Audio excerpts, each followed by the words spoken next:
What's up, everybody? Happy 6-9 day to you all. Welcome in, welcome in. Ah, you guys smell that? It's World Cup week, baby. And yes.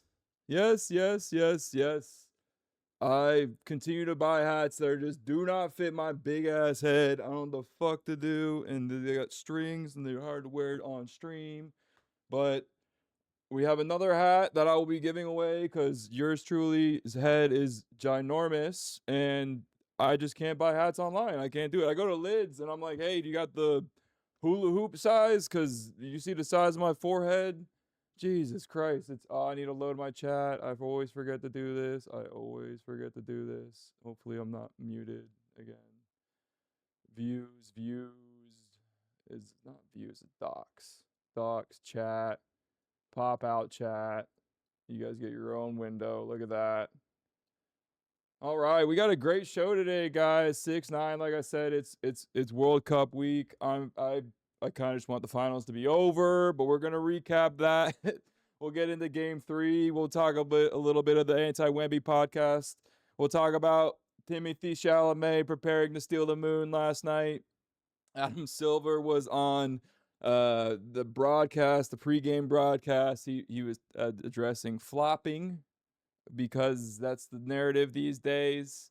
We're gonna talk about Chuck liking Cardi B's boobies on the halftime show, and we'll wrap up the whole Game 3. We'll give a little Game 4 preview, and then we got a This Is Not Concerning of the Week featuring an Arsenal player and maybe a FIFA referee.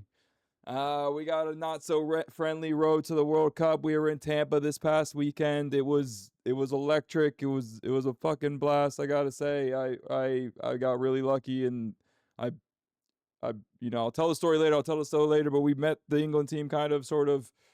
FIFA's new game, Nintendo Direct was today. We got some new games dropping. We'll review those. Tom Brady entering his divorced dad era with dropping a drink called Good Night, which objectively is hilarious, but also, maybe, you shouldn't do that. Make a joke about jizz when you got kids and shit. I don't know. I don't got kids. What do I fucking know? And we'll flip it. We're doing a little different today. I know we usually do back page and then front page, but we've been thrown into a conundrum of the No Politics podcast with basically politics being forced into all of our sports this week. So we're just gonna let it all mix together. So what we got, we're gonna cover a little bit of WWDC. We got SpaceX's IPO this week. We'll run that by the numbers. A couple updates on the tech side of things beyond entering the humanoid market. We got UFC 250 this weekend at a very expensive house in very expensive house in Washington D.C. We're non-politics podcast. And then we got a little World Cup preview and our in real life stream preview. I'll walk you guys through what the plan is, what we're going to be doing, and what the next couple weeks looks like. But we have a jam-packed show. I want to get through this NBA Finals into Thursday so we can kick off the World Cup. It's here, boys. It's here, lads. Like I just want a beer right now. I should crack a beer. I should have brought I wish Zoe was here. She could bring me a beer. I'm in that mood. It's starting, guys. It's right there. It's 2 days away. And you know what? I was gonna save this for the end of the show, but fuck it. I'll give you guys a little. You know what? We're gonna do it. Here we go. You guys getting the first look at the new scene right now. Are you ready? Hold on to your seats. Hold on. Almost there. Oh, I hit the wrong button.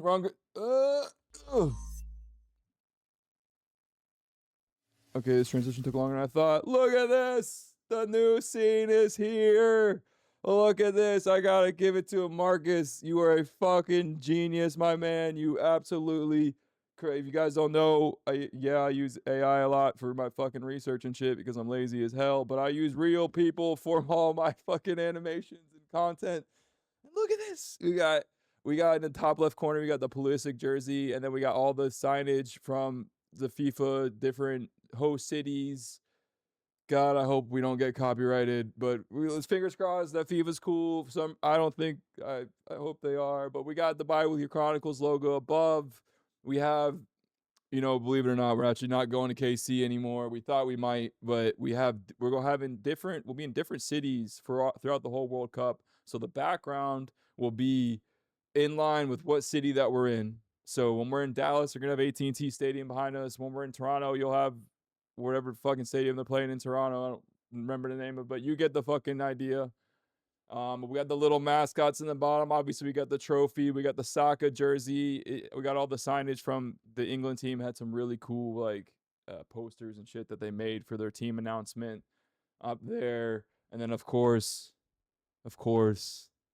in the bottom right-hand corner, we got the Prem Trophy. Let's go, baby! Let's fucking go! But anyways, we'll keep it here. I don't care. This is such a cool scene, and we've worked. Or I've been writing a bunch of notes. That's my work on this, and swiping my credit card. But me and Marcus, mainly Marcus, has put a lot of hard work into this, and man, it's fucking beautiful. I must say, it's just absolutely beautiful. So let's get into it. As always, we start the show with the best thing we saw since last week, since the last episode. And now let me remind you, and let me tell any of our new fans that we are an anti-Wemby podcast. Now, there are a few reasons for this. The main one is that every media decides that they want to glaze his nuts for some reason, and I get it. He's like 100 feet tall and French and kind of looks like a monk or something, and I don't know. He has this I don't want to say aura, but he has this fucking aura about him that drives me a little nuts. And he also plays for a team called the Spurs. And if you didn't pick up what I was putting down, with the trophy earlier, we are also an Arsenal podcast. Or we're not an Arsenal. We're biased towards Arsenal. We're a Prem League podcast. We cover the Prem. I did a fucking 20-minute segment on Pep being the best coach of all time. I don't think an Arsenal podcast would necessarily do that. Okay, so we're biased towards our team. All right, we're up front with it. So to that end, this fucking stupid ass hat. To that end, Wemby last night. Now okay, the Knicks, they went up 2-0. For those that were living under a rock and don't pay attention to the finals, well, guess what? We're in the last series of the championship for the NBA, and yes. And if you really want the World Cup to start, I do too. Well, hopefully we get through this quicker so America can start paying attention. Because I'm telling you what, America will rally around their team, but the NHL, Stanley Cup, and the NBA Finals need to end first. That has to happen. So we can't have the series get drawn out. But the Knicks went to San Antonio, beat them twice in a row, which is pretty unprecedented. It's actually only happened one other time, I believe, and I think it actually was my Orlando Magic that did it. But listen, I was like 3 years old when that happened, so it didn't really bother me. And actually, I have Nick Anderson's signature. We got Nick Anderson's signature. This is one of the little gifts they gave us a couple years ago. But for those that don't know, Nick Anderson missed 4 free throws in a row, and basically it was the reason why we got swept. And it was like the game one. It was in what was it, TD Waterhouse Center, I think is what it called. Good times. Anyways, back to the pod, back to the story. Wemby, we're an anti-Wemby podcast. We're gonna put it out there. We're an anti-Wemby podcast, and he might have done kind of good. And yeah, they were getting their ass kicked. They went down 2-0. And they might have gone into New York last night in a very hostile environment and played really well. But, and we'll get into the game in a second, and then he did some shit last night that really helped my case for him being absolutely evil. And that's why we put Wemby is evil at the bottom here. So here we go. Let me make sure this sound isn't a billion. Okay. And Fox returns. Look at this. Watch this play. This is what frustrated Brunson. Oh, whoa. That's, excuse me, that should be a flagrant one. I can understand. I mean, come on. I'm not really too in touch with the streets and what the kids be saying these days. And I think a word is used I hope this isn't like offensive or something, but yeah, mog, I think is a word. I feel like this is the definition of mogging someone. Watch this. You can call me an unk if I'm very wrong. Well, you can call me an unk regardless. I'm getting old these days, but watch this play. This is feels what like frustrated Brunson. Oh, mog whoa. material. That's excuse me. That should be a flagrant. Jalen Brunson with the single frame point. You watch it there, Mr. What frustrated Brunson. Oh, whoa. That's excuse me. That should be. What you doing, boy? So Wemby, you piece of crap. I'm gonna call him POS. Flagrant What one. he's last series we had him doing the whisper woo, putting a hit out on our favorite TikTok star, Jared McCain. And now we have him what I define as mogging Jalen Brunson. And then we had this like bullshit fake Aura Farm thing where you got like videos him like drawing a statue. Despicable, if you ask me. It's not like he's like, all right, I mean, I get it. I was going to say, you could be a little more undercover, but I guess if you had a dude in a hoodie and sweats and sunglasses that was like 9 feet tall, you'd probably, in New York, you'd have an idea of who it was. So it's not like you could do it undercover, but in my opinion, what is it? I don't know. I got nothing. It's kind of cool. He had a good little thing at the end there. Like, I hate that he has pop in his ear constantly because, like, he had this interview at the end of the game, and I think I have it in my lineup. Maybe I do, maybe I don't. I don't know. We'll get to the game in a second, but he said something along the lines of more calm, less mistakes. It's like, you fucker. It's like right out of Pop's mouth. Like, and it's just it is so good. Like, some certain coaches and anybody that played sports, they know there's certain coaches that can deliver a message in such few amount of words. And I guarantee you Pop is one of them. And you could just see today that last night Wemby was a lot less rushed. He felt very, I don't know, like he was ready, like it was his moment, right? And so let's get into the actual game. Let's see here. We'll bounce out to. I gotta get better with these so I can get like my shit ready. That's not even the right button. I'm going the wrong button, guys. I just want you to know we're gonna be staring at me, and it wasn't what I said. We're going here. Next topic. Same kind of topic though, because we are going straight into. Well, guys, I have a problem because we decided that we are not going to be a politics podcast. Now, there's a few reasons why. And the main reason being, oh my God, I knocked my mic, so I'm not getting like full. There we go. Sheesh. Hope that wasn't too bad early on. I was doing a lot of yelling, so I think we'll be okay. But the main reason we went anti-politics or no politics is because everybody on the internet arguing about politics is the worst. And it doesn't matter if you agree with somebody, they will still find a way to argue with you. So, to that end, we have decided to go no politics on this podcast. And to be honest, it's been really refreshing. Like, it's been very fun. We're focused on a lot of sports. We're doing a lot of business, AI, but I will say we're bumped up against a rock and a hard place with this week. And if you're paying attention at all to the news and media, you know why.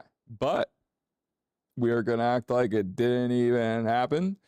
And we're going to act like that there was just randomly increased security outside of MSG. I don't know why. I have no idea why there could be barricade walls around the MSG.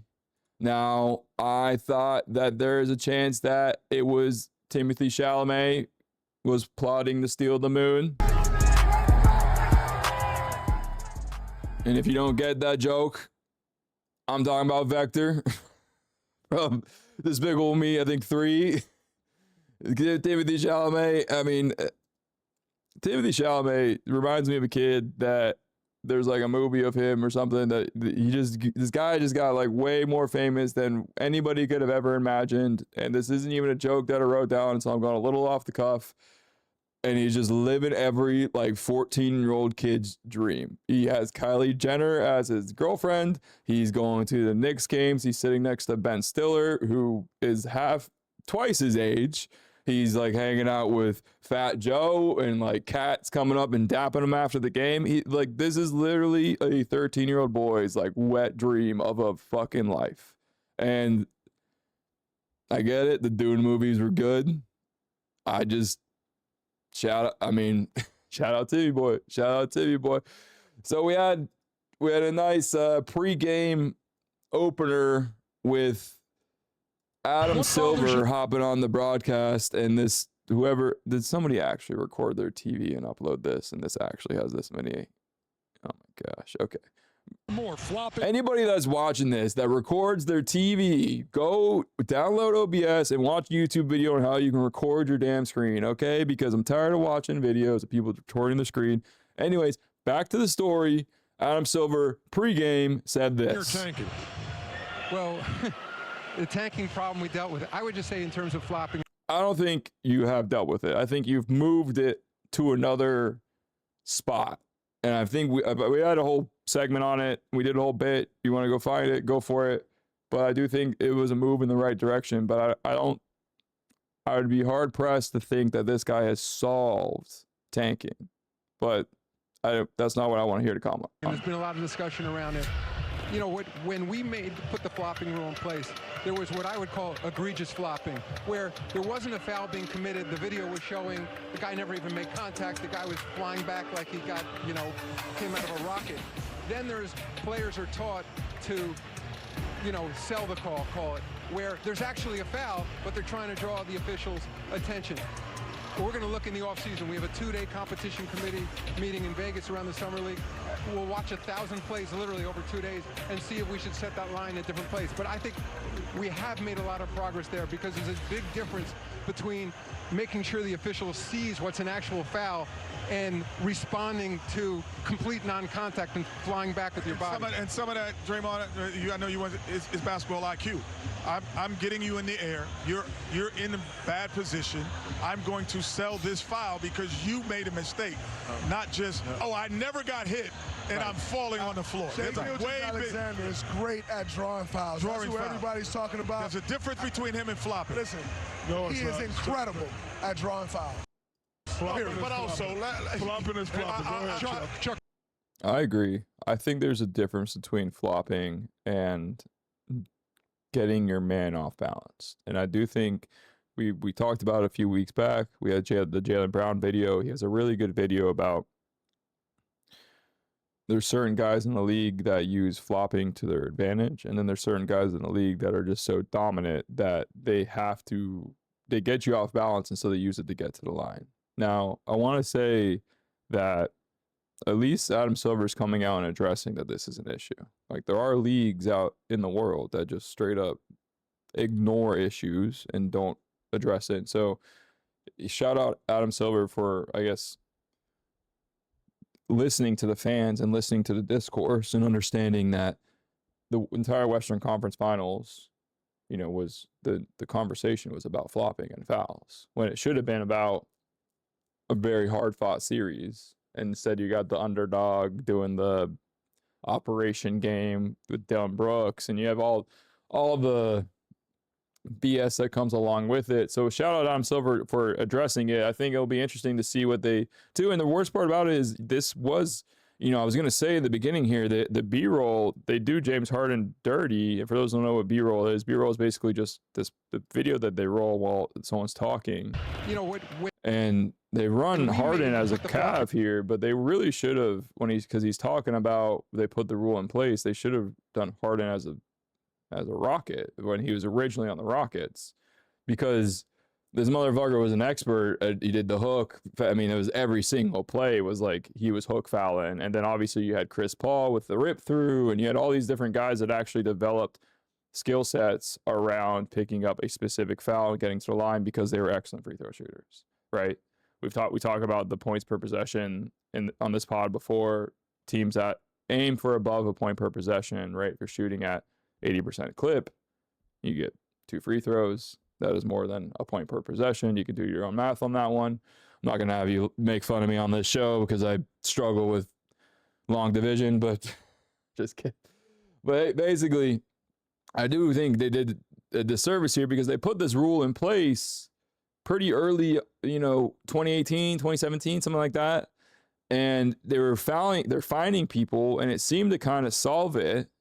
And then out of nowhere, we basically have Shea, and really what it is, I think it was the Warriors' dominance for all those years. It kind of took away from the Houston Rockets being the discourse. Now, if the Houston Rockets had won a championship with all the fouling and free throws that James Harden was picking up at the time, I think there would have been a bit of a bigger conversation about it then, and maybe would have stuck around. But credit to Adam Silver here saying they're going to address this in the 2-day competition committee.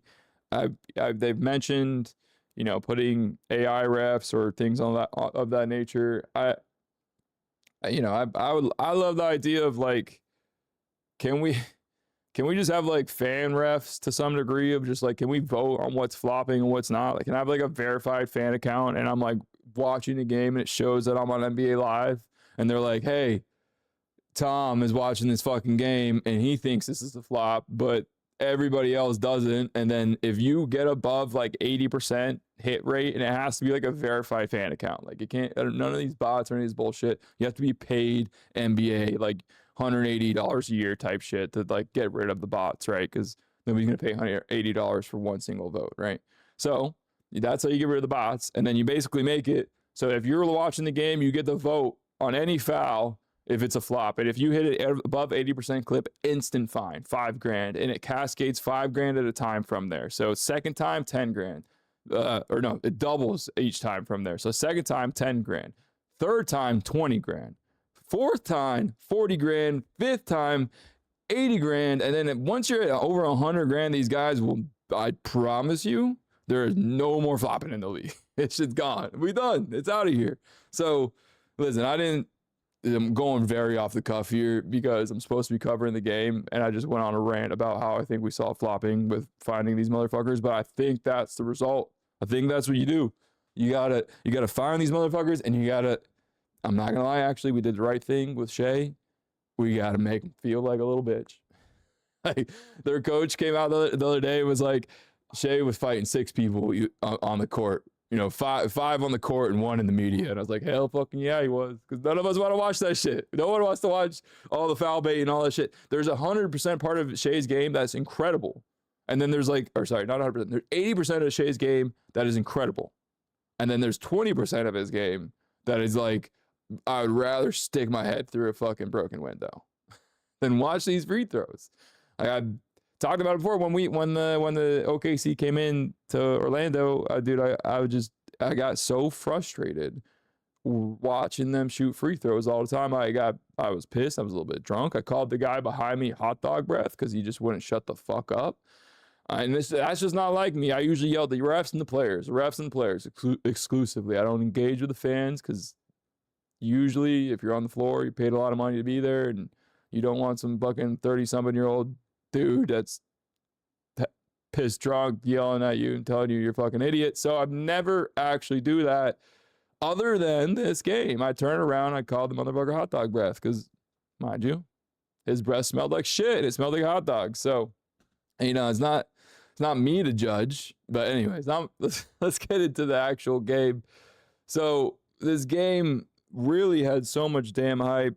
Like I said, there may or may not have been increased security for Timothée Chalamet trying to steal the moon. I think Ben Stiller got booed in the beginning of the... I'm just kidding. Ben Stiller didn't get booed. He's loved in New York. But, I mean, look, let's make sure this isn't too loud. But this was the run out for the Knicks. It just felt like a sweep. We'll just listening to this. Oh, no. I don't know if that's good audio or not. It's only on my right ear. Hopefully not for you guys too. Look at this crowd, man. Oh my God! Ain't no place I'd rather be. Wow! Oh my goodness! foul. And he up.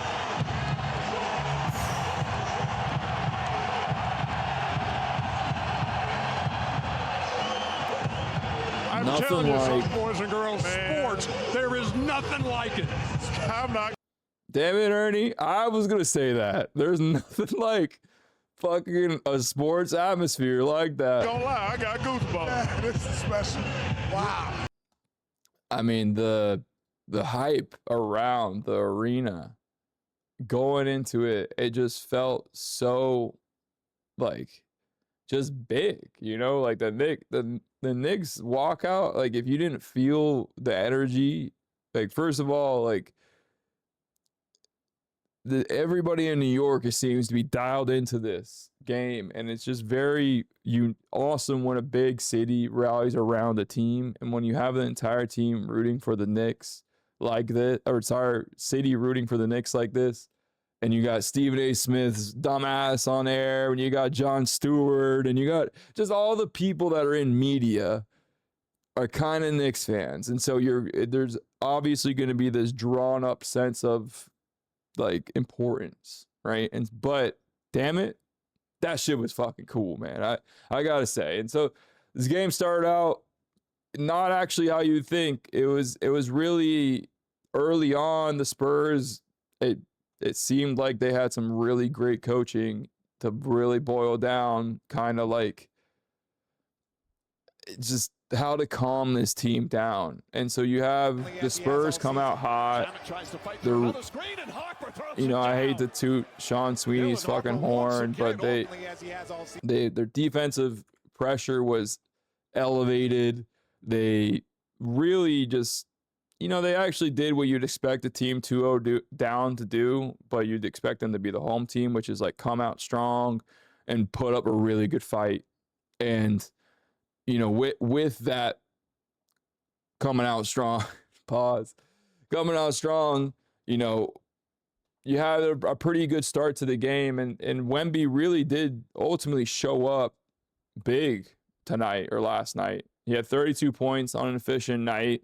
He had 3 blocks. He was making defensive impact all game, especially towards the end of it. He was aggressive, very aggressive. He made plays for others. He just in long stretches, he really did look like the best player on the court. I mean, we're an anti-Wemby podcast, so fuck this guy, but we're gonna say it, call a spade a spade. He looked very, very strong and comfortable and under control last night. And that's got to be a scary thing for Knicks fans, because the first 2 games, he felt very rushed and out of control, and he was making sloppy turnovers, and he seemed tired. Like we did the whole, you know, Brunson clutch, Wemby tired thing, and that really kind of was what the game 1 and kind of game 2 was. We didn't get to cover game 2 because, you know, I think it's a bit stupid for me to cover game 2 when there's been a game 3 since the last episode. But, you know, obviously they go up 2-0, but the Spurs came back fighting. They came back strong. And then the Knicks did what you thought the Knicks would do, and they started to really turn it on. And this sequence right here, there's a 3-play sequence I'm going to show you guys right here that I thought this was the series. I actually turned to my girlfriend and I said, I think this is over. But right here, Brunson being aggressive, OG, nice little pump, dunk,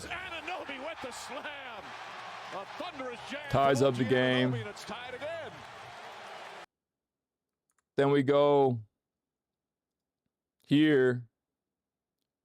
San Antonio goes down and they shot 1 free throw, and then you got JB.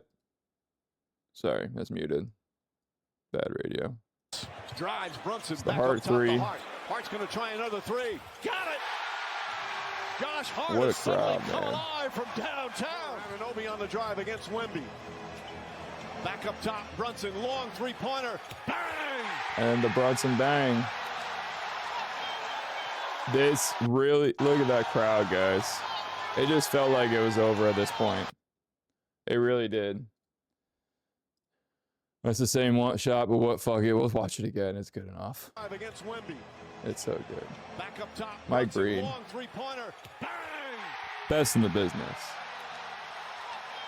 And at this point, we're going into halftime, and, you know, we're all thinking the same thing, which is, holy moly, Cardi B. Competing with Cardi B here. We lost. Hey, I don't know if those bees, that might be Cardi B's. Chug with the old man joke of the night. They ain't Cardi B's, they're Cardi D's.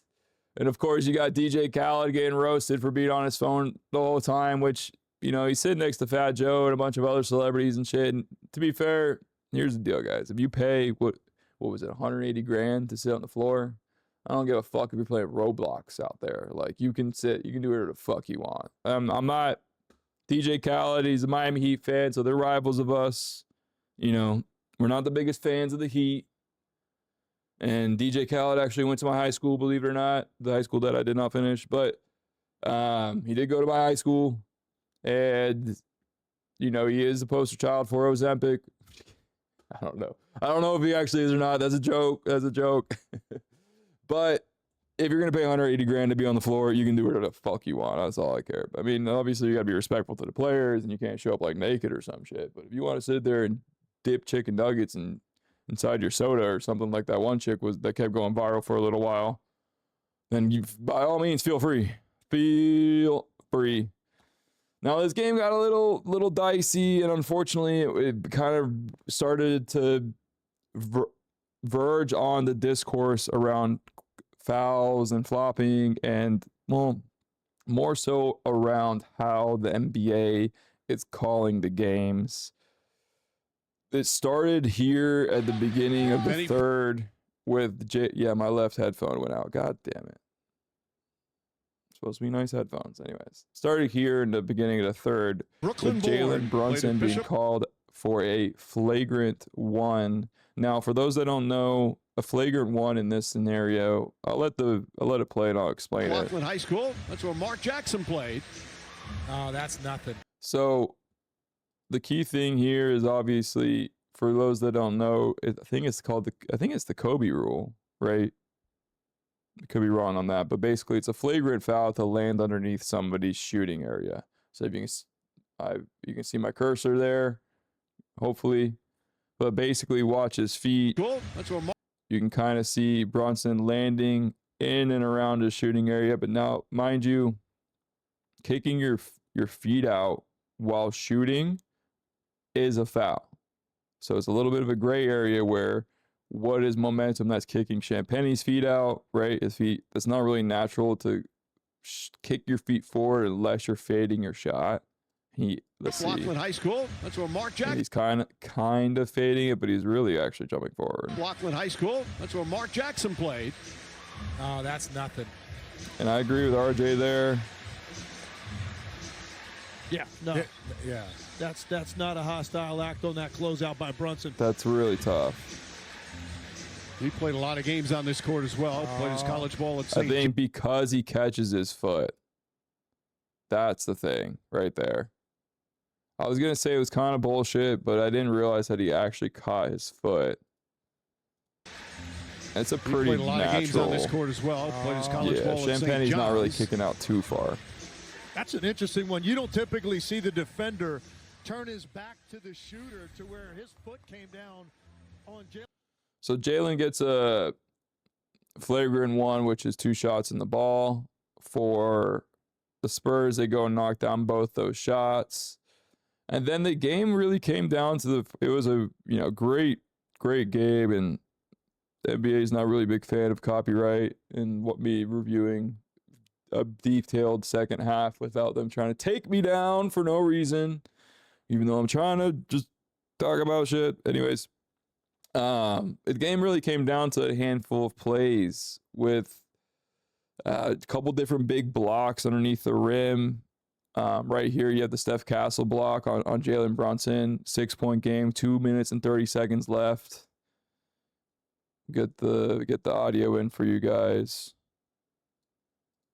Oh no, is all my audio gone now? Or does this just not have audio?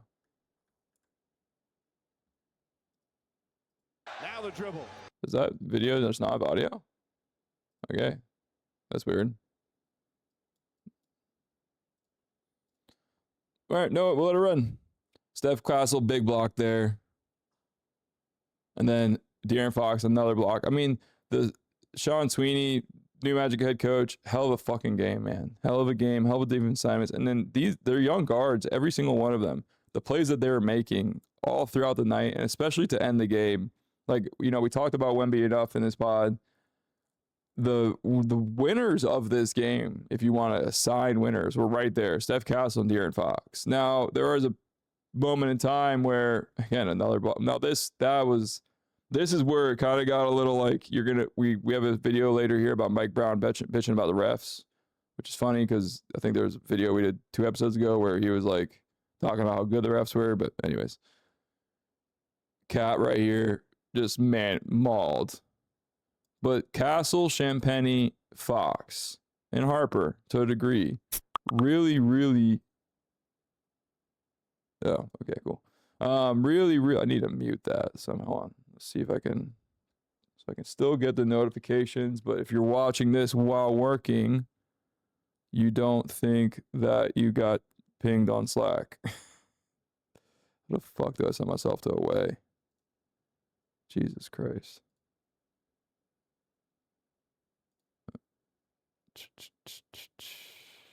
All right, this is bad radio. I know, bad radio, but it's all good. We got it covered.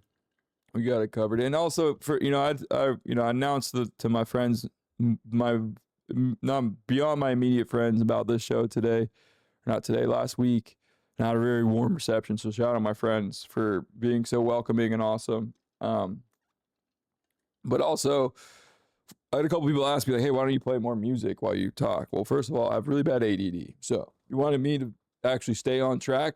Well, I don't stay on track. So if you want me to stay off of track even further, let me play some music in the background. But the second thing is, I've actually noticed that when most people watch these type of shows or podcasts or whatever, it's something you kind of have on the background that you're either, watching it while you're working, or you're watching it on treadmill or whatever it might be. And so, for the people that are on a treadmill, I get it, it's probably not the best, and I wish I could offer you some music. But for the people that are watching it on TV or on their computer, my whole thinking is you can just throw on whatever music you want to listen to, right? So the music I like, you might not like, or vice versa. Who knows? I might change this in the future, but there's also a whole thing called copyright, and YouTube does not like that shit. So they really come after your ass, and it fucking sucks. Anyway, so this game really comes down to, like I said, the guards just really fucking won it. Like, they really did. Well, Fox was so bad towards the end of the game. For the last, fourth quarter, he kept missing shot for shot. He was making great plays on the defensive end, but if you, went on Twitter with the last 3 minutes of the game, everybody and their mother was complaining that Fox was point shaving, right? People just love the bitch. It is what it is. Anyway, Steph Castle again calling to the guards that won it. Now the dribble. Look at the score: 108-104. 1.6 seconds left on the shot clock. Wemby goes to shoot it, and he says, "Oh fuck, I can't shoot this." Steph Castle catch and shoot with no time at all. 0.5 gets that thing off. And that was the winner. Silencer. Now, don't be wrong. OG kept a minute. Am I going out of turn? Yeah, I didn't put OG's fuck. OG hits a 3, keeps a minute. Fox came down. Like I said, people were calling him point shaving online. We got 20 seconds left. This is right after OG hit the 3, so it's a 6-point game. OG Obanobi, whatever the hell his name is. You always butcher names. You guys know that. Hits the 3, puts it a 3-point game. I believe, there's a 10-second difference between shot clock and game clock. So presumably you get a stop here for the Knicks. You can go down. You can have a chance of tying it with 10 seconds left. And with this team and their ability to shoot, you'd think they would. And then De'Aaron Fox, after missing multiple shots in a row, comes down. And a 9-second difference shot clock and game clock. Towns holding on to Wemby. Fox gets into the paint, puts up jumper. There's a foul too. De'Aaron Fox with a That's a foul too. Got jumper, puts up, gets into the Wemby. Fox gets into the paint, puts up Yeah, jumper. Towns hits him in the back. Towns holding on to Wemby. Fox gets into the paint, puts up jumper. Got it! De'Aaron Fox with a clutch bucket. I mean, clutch bucket after clutch bucket. And then what ends up happening is, they do the damn thing. They hit the shot. I think JB, was it Brunson? Brunson hits a three, put him close. And then Steph Castle with the game on the line has to make 2 free throws. I don't know why they're going to show us the foul. Again, this is a great ATO though. They get the ball into your best shooters, Fox and Castle. Castle looking, Fox gets free, throws it right back to Castle. And there's the foul. And then ice in his veins, man. Knocks them both down. 22 years old, young kid. In the Garden. In front of Ben Stiller. And so as it comes down, they give their best shot. But at the end of the day, the 12-game win streak is snapped. And we have ourselves a series. We really do. We really do. Like, you gotta give it to the Spurs. They could have easily just rolled over and given up. They could have just kind of been like, all right, it's New York's time. We're young. We'll be there again. But no, they really showed some heart, some grit.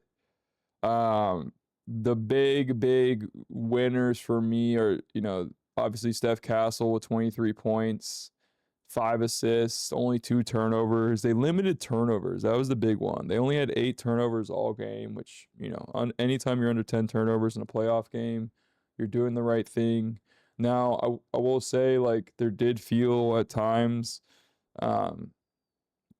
the refs Draymond talked about the refs always reward the more aggressive team. And I do think that's true to some degree, unless you're the Orlando Magic. But I will say this was very true tonight.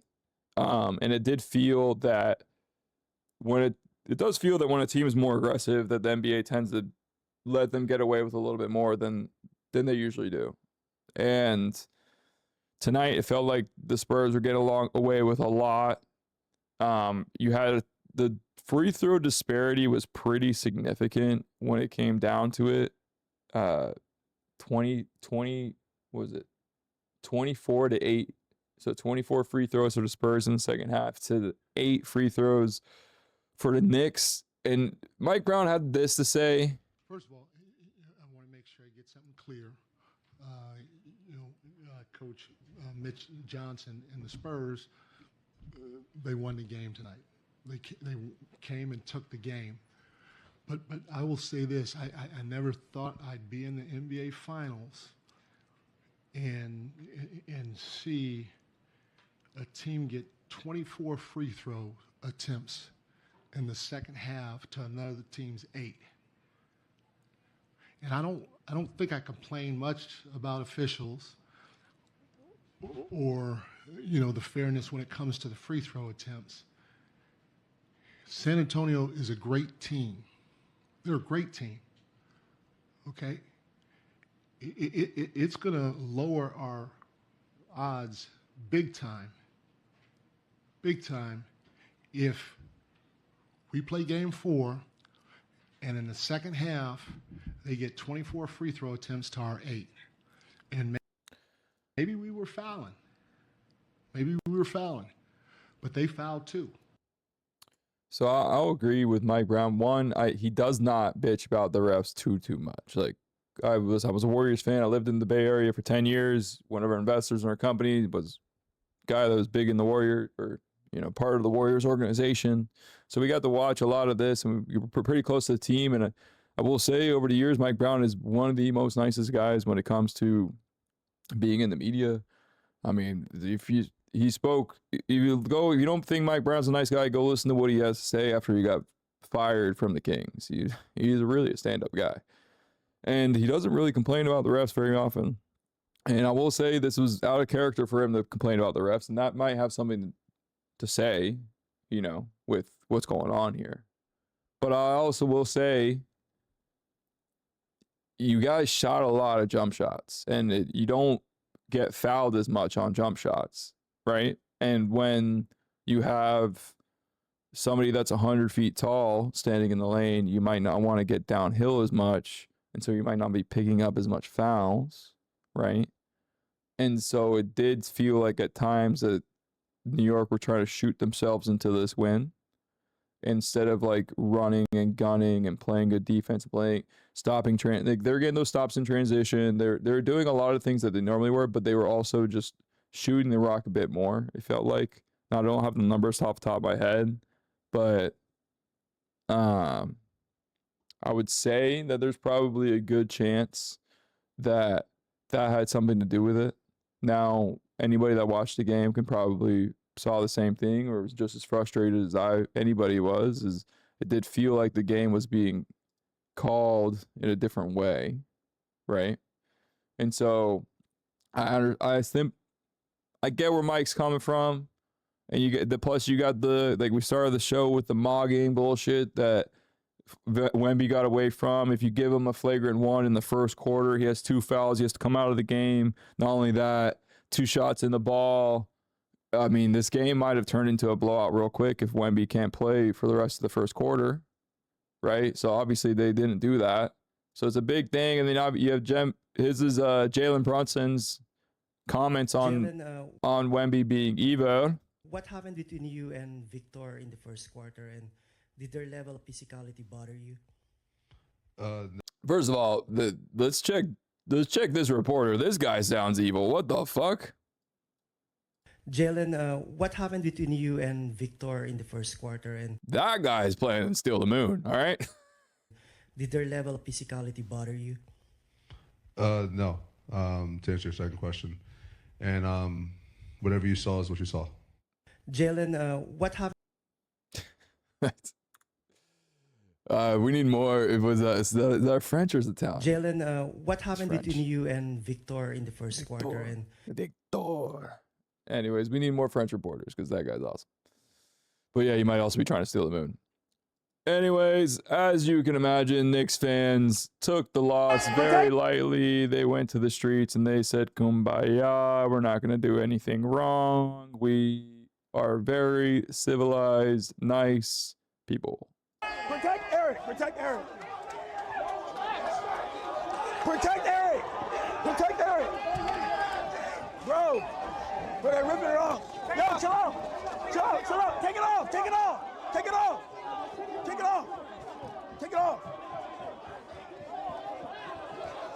I'm not gonna lie, whoever these kids are, they're loving the fact that this content happened. But as a guy that's about to do a bunch of real life streaming, Jesus Christ, I don't want to be doing this shit. I've worked way too hard to be getting my fucking jersey ripped off by a bunch of hooligans. Yeah, real civilized Knicks fans. Nice of you guys to take this loss right on the chin, you know, real humble. Don't you just love when people think that being in a large crowd means that they could do whatever the hell they want? That's my favorite, personally. I love when people jump on New York Police Department trucks and ride them like it's Tony Hawk Pro Skater. Shout out that police officer for brake checking them. They deserve this shit. Get the fuck off the car. Is it really that? And you're throwing shit on.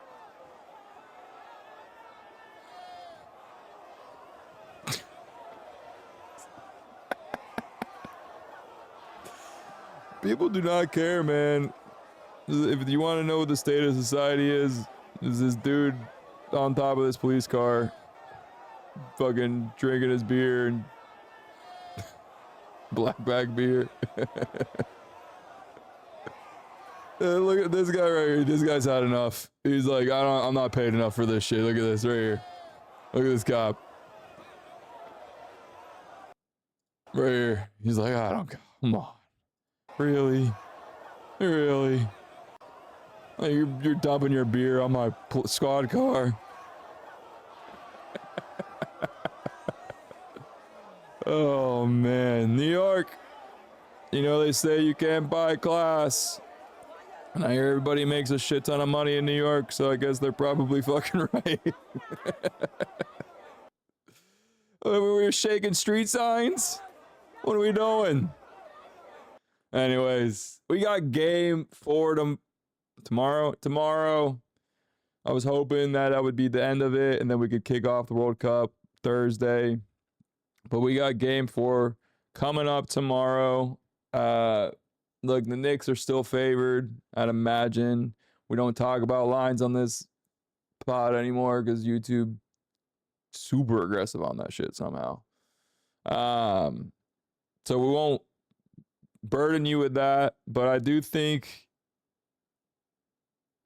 now that there won't be so many distractions, and it won't be like going to the fucking airport to fly on fucking 9/11 to get into a Knicks game. I think there will be a bit more of a response from the Knicks and from the Knicks fans. And so there'll be a refocus. I do think when we hop on Thursday to recap when we do the World Cup kickoff show, we will recap game 4. I think it'll be 3-1.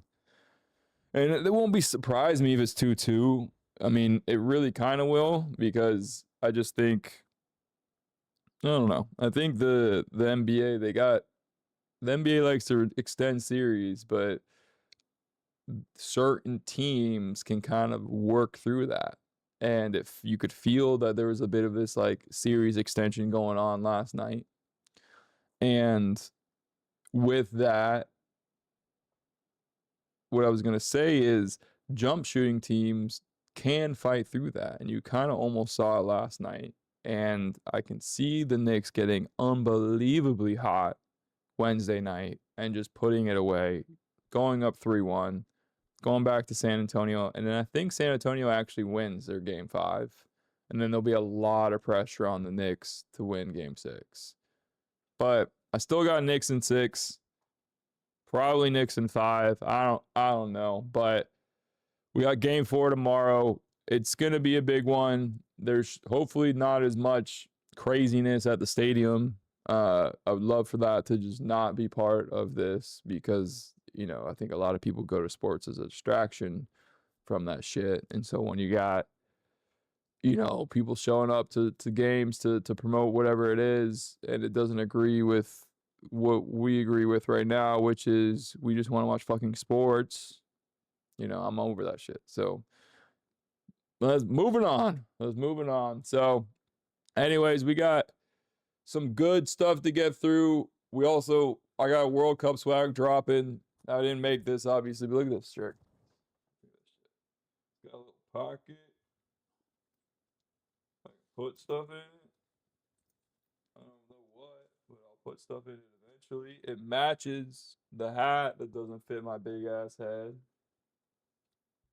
I went a little too crazy on the ordering, so we'll do like a merch drop of we'll do some content of some of those clothes that we got, of what we're gonna be wearing on the tour, and then we'll be giving a bunch of shit away too. We're doing giveaways of some of the cities that we'll be at. We'll be getting some of those shirts and things like that for people, and hats, especially when we'll be in the streets too. But we got let's move into the next topic. We got some footy talk. I know I'm starting to really get onto the World Cup shit. So let's just get into it. We've had some great anticipation for this cup. I mean, come on, guys, let's fucking go. So, like I said, we'll be live every day of the group stage, basically. We might not be live this coming Friday. We'll see if I can get a show off in time, but we will have some really cool content filmed for that day. We go to Dallas Saturday, but before we get into the World Cup preview, I'll cover all that shortly. Let's get into our This Is Not Concerning of the week, which is a Somalian referee, Omar Artan, who is set to be the first from his country to officiate at the World Cup finals. He was selected as a FIFA World Cup referee, and he's been denied entry to the United States. Look, I don't want to really spend too much time on this, but the reason why the World Cup is so awesome is because of like the unity that it has. And I think if you are good enough to make it to the World Cup in any capacity, whether you be a sports commentator, a fucking referee, I don't even give a damn if you're a fucking ball boy. If you as a country have agreed to welcome this governing body of FIFA into your, I don't know, it's governing body, but the sports association into your country to host the biggest tournament of all time, then maybe you should trust their judgment when it comes to deciding who the fuck they want at their games, right? Is it really that crazy to think about? So I'll throw that on we usually do This Is Not Concerning of the week, and that's something sarcastic about some shit that happened, about some oil leak or whatever. But we found it in sports. And then on top of that, we got Durant Timber was announced that he will miss the 2026 World Cup. And for those that wonder why this is not concerning of the week, well, for those that might remember, or any Arsenal fans that remember, Durant Timber was cleared to play in the UCL final 2 weeks ago. So if you're an Arsenal fan, you're like, what the fuck? If this Dutch team is sending your guy back and he can't even play in the biggest fucking World Cup or the biggest tournament of his career, but your doctor was clearing this guy to play 2 weeks ago. And on top of that, the international break at the beginning of the year, we had multiple people get hurt. Arsenal players get hurt and go back early because they weren't fit enough to compete. And a lot of fans online said it was like Arsenal pulling some bullshit because they were trying to win the league. And yeah, they probably kind of were. But you have this happen with Timber. And then you have, Saka and Rice and Gabriel and all these other guys actually deal with injuries. And there's something broken here. I don't know what it is, but as you can imagine, Arsenal have sacked their head doctor, a name I'm going to butcher incredibly bad, but Zafar Iqbal. Actually, I think it did a pretty good job there. It is not clear what the formal process was undertaken before the decision, but it is understood that the news came as a huge surprise to Iqbal and the other medical staff. Let me tell you something. This might not be the reason why, but it feels like the reason why. So, I could be wrong. I could be wrong, but I think this is probably a good thing for Arsenal. And if you're an Arsenal fan, injuries have been a big issue for the last 3 years. So maybe there's something there. Maybe if you keep smelling shit, you should check your shoe. Maybe. I don't know. Am I crazy for thinking that? Anyways, let's get into the friendlies of not so friendly. I didn't even put a topic down below, but it's okay. So we'll keep it as a not so concerning of the week. So this past week, we had some friendlies kicking off. I personally was out in Tampa. We went to what was supposed to, I guess, a game in Tampa. The boys didn't really try very hard. I appreciate what Thomas Tuchel was doing. They set up a camp in South Florida. They rent out a 5-star hotel. And then they set up friendly games in Tampa and Orlando. We got the game in Orlando tomorrow, which we'll be going to with the Queen Majesty herself, Linda, my mother. And we went to the game on Saturday in Tampa, and let me tell you, it was a scorcher. We got to see 22 players play on the England side. So 2 different starting 11s. The coolest highlight, they won 1-0 against New Zealand, as you can see here. Kane had a nice little goal. The guys really were playing at 20% speed, felt like a high school match. But the coolest thing about it was,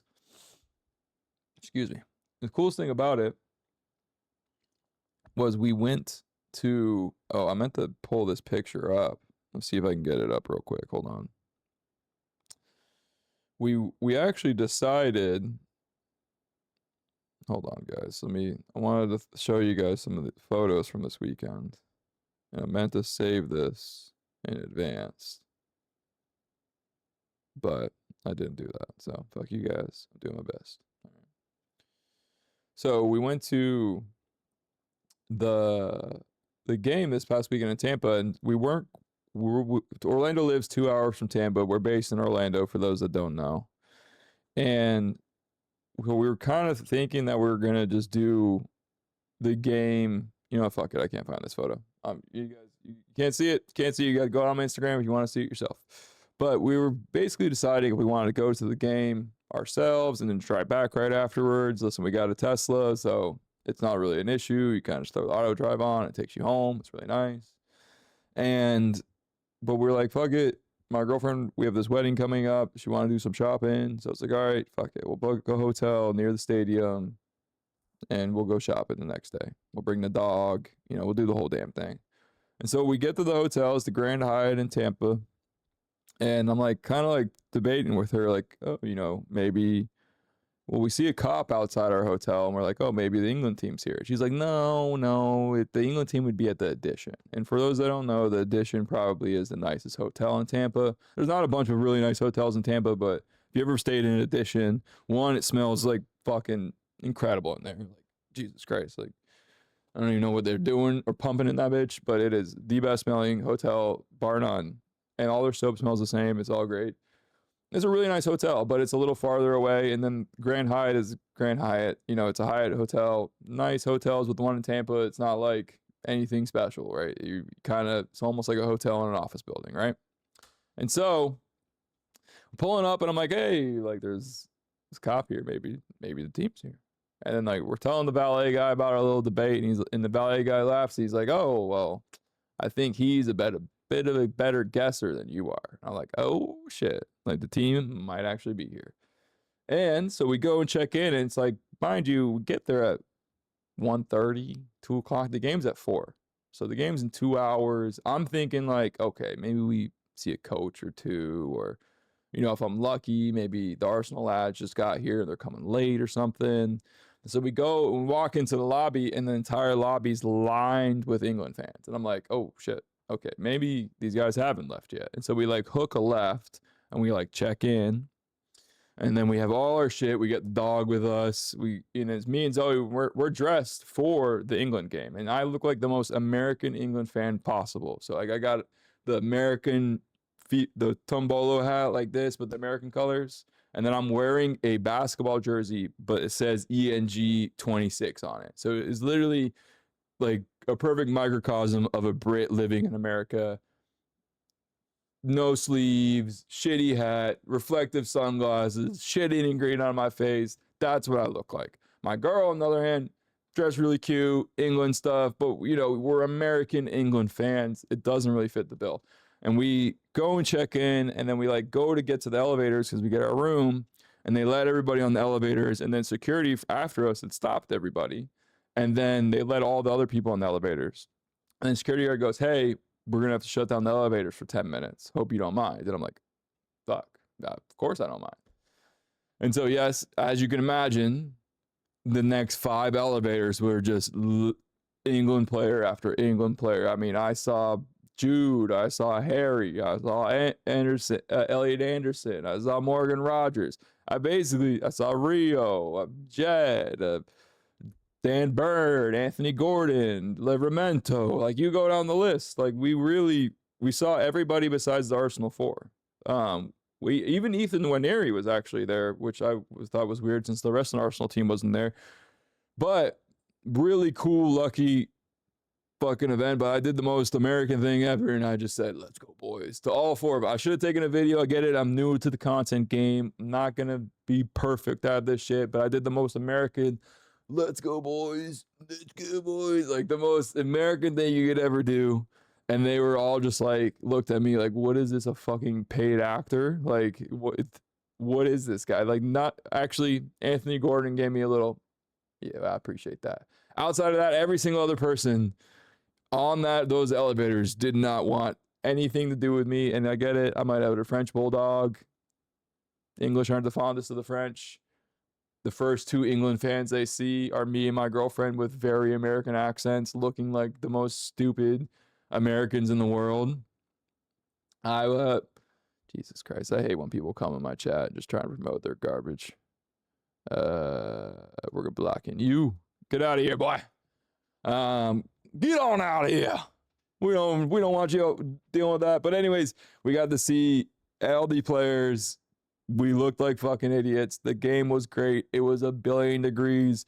You know, everybody gives shit for AI, and I get it. It's like stealing our water or whatever. But I asked AI, what seat should I sit in to be in the shade in this stadium? And it told me a specific row and a specific section, and I booked that seat. And I'm not even kidding, guys. The sun line was the seat in front of us, and so we were legit on the 50-yard line. The American version is the 50-yard line, the center of the pitch, right in front of the building, so that the sun came down just in front of us, and we were in the shade. Now, don't get me wrong. Even being in the shade and 90-degree heat, it's still fucking hot. So we still were sweating our balls off, and we had these. Listen, I love kids; they're great, and we had these 6 kids in front of us that their parents had just like shoveled them off to a different section, and then went and sat by themselves to go get drunk and not have to take care of their kids. But the kids were nice; they're sweet at the beginning. They're very cordial. But by the second half, it was like a full-on food fight with these fucking children. And I have ADD, and so you got all these kids throwing shit, and then, there's this one kid that was like, he kind of stuck with me a little bit. He kept doing trying to do the wave at the stadium, and then every like 5 seconds after that, the kid would be like, start the wave. And I for whatever reason, I resonated with that, because sometimes in my life, I just think to myself, like, start the wave. But anyways, the funniest thing from this friendly was the English fans. I wish I had the video of it. They would do the Mexican wave around the stadium, and then once it got to the supporting stands, the English fans were like, fuck you, and they would stop the wave, and then the wave would continue past the English supporting section.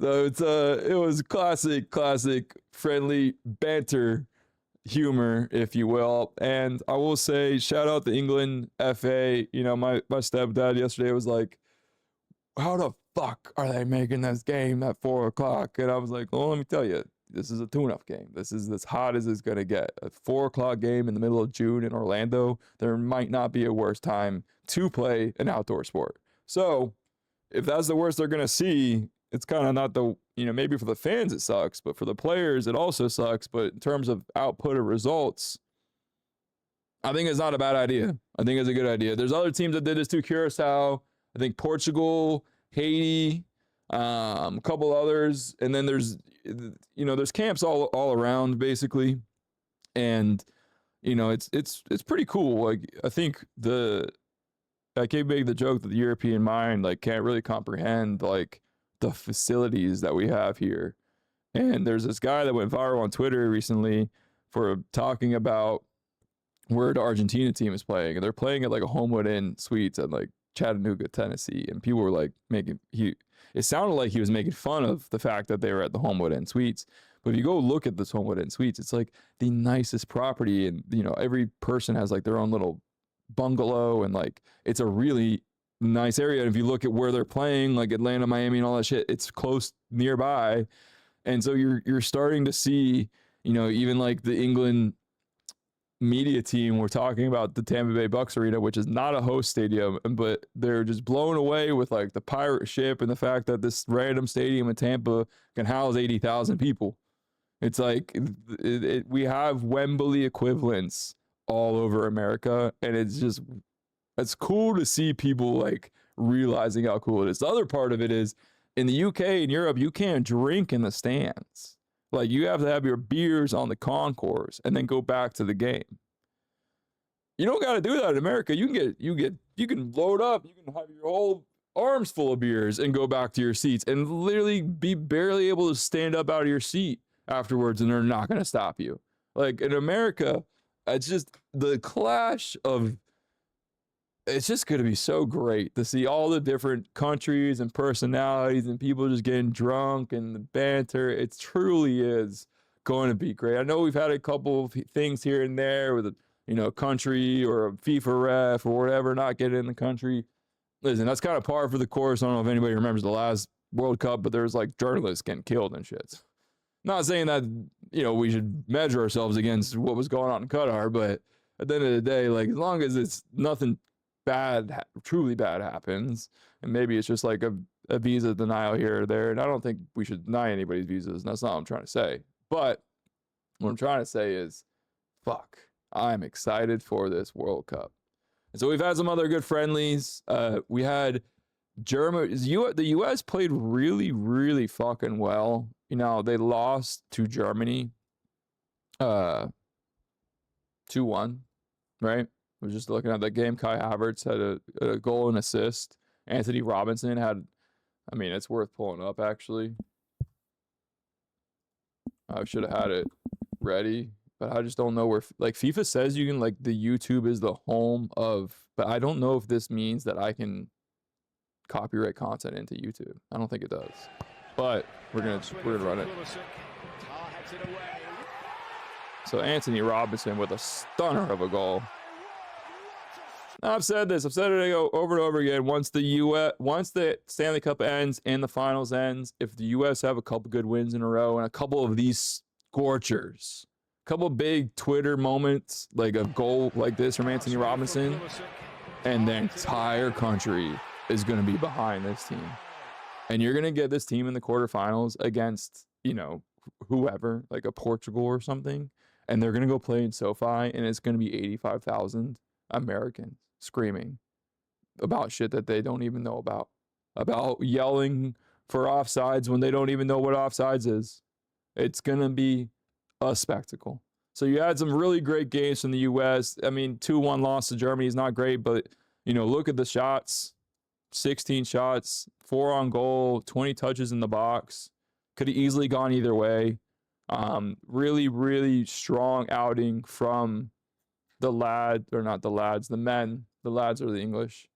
And then obviously they played Senegal earlier in the week, and they had a hell of a game. I mean, they played in Charlotte on a field that looked like, I think it was like turf on top of AstroTurf, and so the ball was like bouncing really weird. I'm doing live Googling again. Oh, Charlotte. Let's see if I can just find it. See how good my searching skills are. Yeah, here you go. The ball was just, look at these bounces on these balls. I mean, it was like what could be considered a dead pitch. And the U.S. had some great goals that kind of played into that favor. But they won 3-2, and so they go 1-1 on their friendlies. But again, could have easily beat Germany or drew with them. And so you got the starting 11 now, and this is probably what we'll see for our starting 11, with the front lineup: Pulisic, McKinney, and Dest, and then Balogun up front. Obviously you got Gio, Sebastian Ballhalter, Brendan Aaronson's pretty decent midfielder, Timmy Weah, Ricardo Pepe. This is the most fluid the U.S. team has ever looked. And if you look at the other side that they played against, Havertz, Musiala, Wirtz, Sané, right? Like, this is a really strong, like, was this their best team version of their team? No, I don't think this is their starting 11. But, you know, I do think, yeah, obviously you're probably going to have Rudiger on the back line instead. But I do think what we've seen out of the U.S. is really, really, really freaking exciting. Really exciting. Really. And listen, I've been loving these. You know, we had Brazil and Egypt the other night. Bruno Guimaraes with a great goal. Indrik with a great goal as well. And I love international football simply because it's like, it just sounds exactly what you like. If you were like, there's this game the other night. What was it? France, Ivory Coast. No. Sorry. I'm getting ahead of myself. I'm getting way ahead of myself. This is France, Northern Ireland. You could close your eyes and listen to the broadcast and know who had the ball. It was literally like, McDonald passes it to McGuinness, and then he takes a shot, and it's blocked by Lacroix. And Lacroix passes on to Ryan Cherky. It's like, it's the most like French names and the most like Northern Irish names ever. Like, same with like the Italian team is like Donnarumma, Passa de Carifiori. You know, like it's just, you have it all the way throughout. And then, of course, you got Alexis McAllister, who somehow ended up being an Argentinian, but, you know, we won't go there. We won't go there. But anyways, we got the game tomorrow. Well, we had some good friendlies. We had France, Northern Ireland yesterday. Elise with the hat trick. Fucking, I mean, I'm going to go back to this. Elise's, some of these shots, man, from last night. If you didn't watch this friendly, I can't blame you because, listen, they're friendlies and there's not really much to it. But Elise still going, looking to go on. Oh, that is sensational. What a way. How did Crystal Palace have Eze, Elise, Mateta, Gehi? Like, why did they sell all their players? They had such a good team. See if we can get the volley. Yeah, no, this isn't the volley. This is the one we just saw. We'll see it again. Fuck it.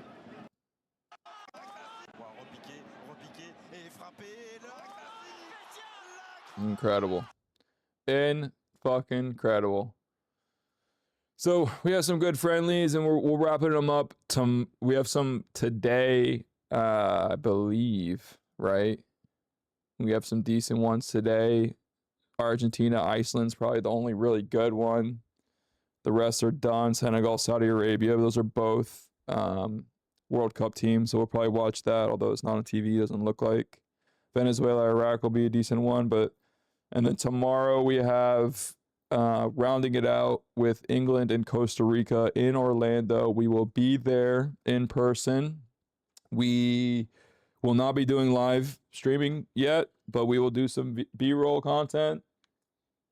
I'll put together an edit that I can push out there before the England game next week, which we'll take care of. So now, looking forward to it, but man, oh man. Fuck these friendly. Just get me to the good stuff. Get me to the good stuff. Anyways, let's get into our next topic.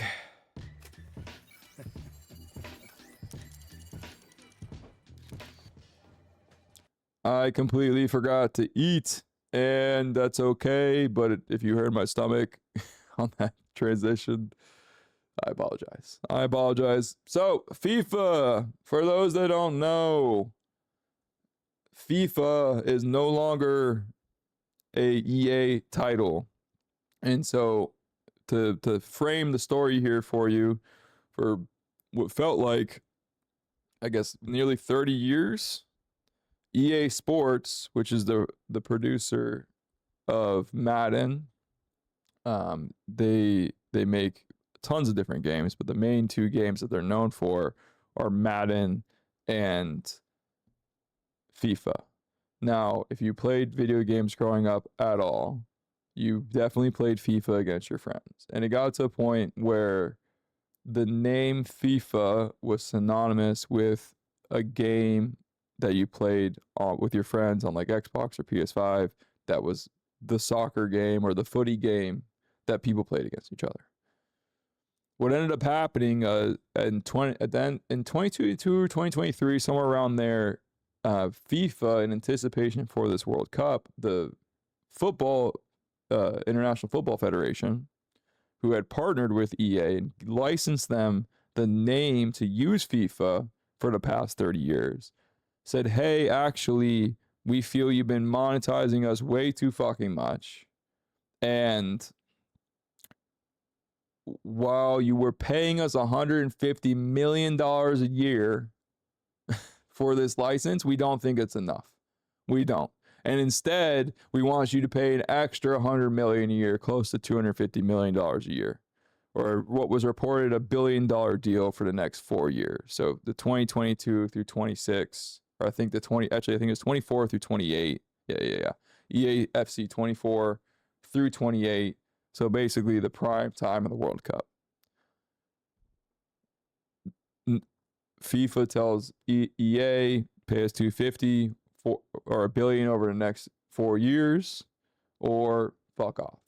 EA basically says, fuck off. We're not going to pay you an extra more. In fact, the reality is, if you really think about it, this is one of those situations where, people in finance like to use the word synergistic.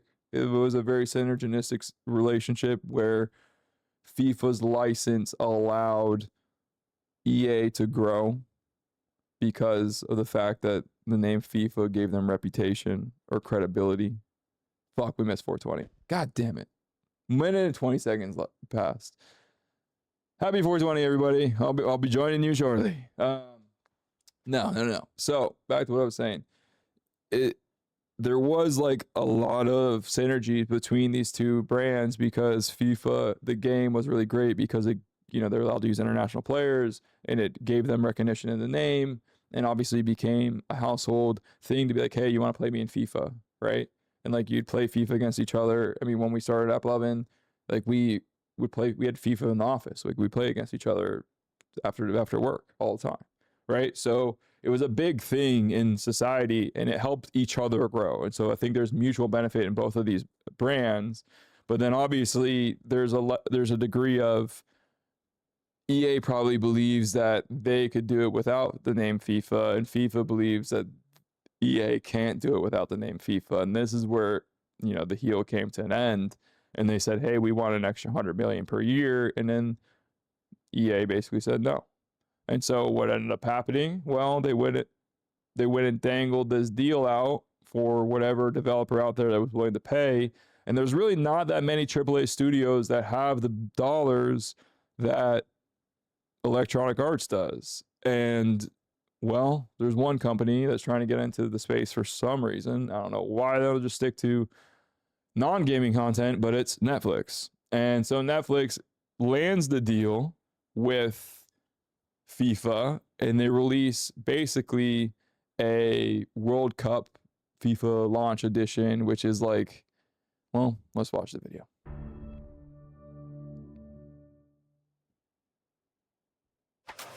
Wait. Did I say fan-made trailers?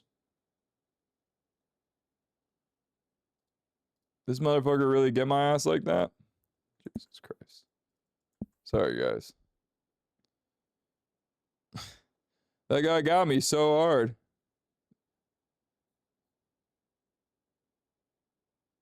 Well, I thought I had a trailer for you guys, but I guess I don't.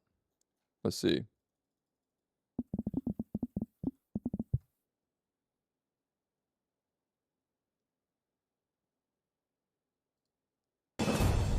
This is the only place in sport to be right now. Any German team commands respect at a FIFA World Cup. Only Brazil. I thought it was a sim game. Times. No country has appeared in more semi-finals. But since they were last crowned world champions in 2014, did you see that? Oh my God. This game looks so bad. This is just such a failure on so many different parts by whoever was running this partnership deal at both EA and FIFA. Because, like, I get it. FIFA probably didn't want to, EA probably didn't want to spend $150 million per year. They didn't want to spend $250 million a year. But FIFA, you got to understand, like, you're putting out a horrible product here. Just not, I mean, I'm basing my analysis off of a fucking 15-second video, but, like, what in the PS2 fucking bullshit is this? Like, I'm not even kidding. This looks like the original. Oh my God. I think you can play it on your phone, but so I guess maybe that's why the graphics are the way they are. It says more accessible handheld style football simulation focused on World Cup tournament experience. Includes all 48 teams. FIFA's goal is to reach a wider, more casual audience through Netflix match. FIFA, your goal is to reach a wider, more casual audience through Netflix? Just have EA release a mobile game. This is such a bad move on this partnerships team that you had a cash cow, and then what do you get? What's the result of it all, right? So EA pivots and they say we're going to make EA FC 24. So EA FC sold 14.5 million, has 14.5 million active accounts in the first 4 weeks. So double-digit net booking growth, right? Double-digit growth in certain markets. Ooh, actually, they underperformed expectations in Q3, so maybe not the best. But they hit over 100K on Steam concurrent players. I mean, by the numbers, I mean, as a developer and as somebody that's worked in this industry, I mean, $250 million is a pretty expensive bill to increase your numbers by 10 to 15%. So I get why EA balked at this shit, but I mean, what are you fucking doing? What are you doing? Anyways, let's get into our next topic. We got Nintendo Direct. We're just going to go into the World Cup thing. Fuck it. We have Nintendo Direct was today and this week. We'll actually do a quick little regrab at the end of the show to see if there's anything new that dropped. The big one coming out. Well, there's a handful of one. The Star Fox game, Splatoon, Raiders, Fire Emblems, Fortune Weave, which is set to come out September 2026. Kingdom Hearts 4. And a few other big ones, but the biggest one, in my opinion, was them scratching the fuck out of my childhood itch. And that itch was Zelda. And the Zelda specifically I'm talking about was the Nintendo 64 version of Ocarina of Time. This was the game that introduced me into the love of video games, ladies and gentlemen. So Nintendo has announced a remake, and this was a trailer they dropped today. It's loud. Long ago, there was a land called Hyrule, created by beings of supreme divinity. At the very edge of this kingdom, there lay a small like a blanket or something? What are we looking at? Within it, an ancient solitary tree quietly watched over the inhabitants of the forest. Oh, it's the beginning of... Yeah, it's the beginning of the game, right? These forest dwellers were called the Kokiri. Each had a fairy companion, and they lived out their innocent lives in these woods. However, there was one particular boy who did not I have swear a to fairy. God, if we don't get like dope ass graphics for this game, they're just gonna remake this shit. I mean, I'll still buy it, but okay, there we go. Hell yeah. Hell yeah.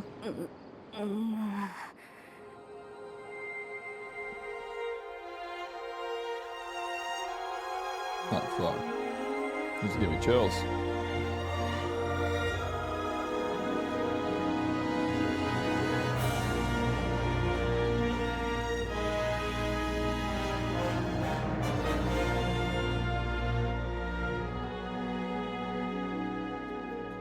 Oh, can I get a fuck yeah in chat? Hell yeah.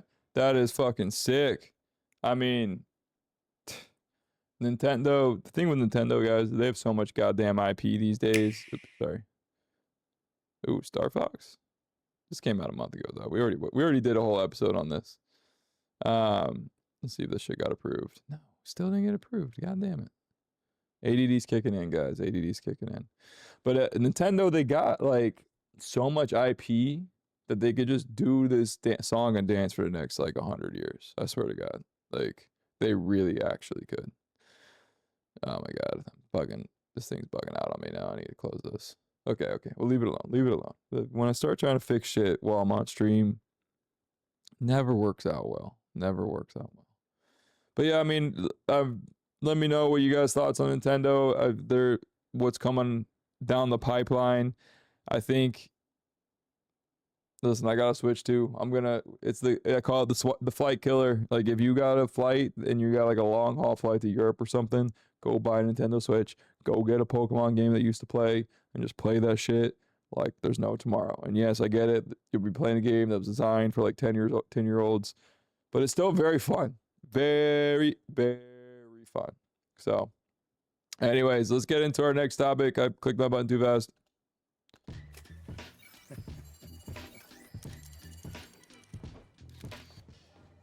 Tom Brady is entering his divorced dad era. For those that don't know, Tom Brady is the greatest quarterback of all time. 7-time champion, 6-time champion with New England Patriots, 1-time champion with the Tampa Bay Buccaneers. He had a supermodel wife for a really long time who I think left him for like her jiu-jitsu trainer or something. I don't know. If your wife or girlfriend wants to start learning jiu-jitsu, I would maybe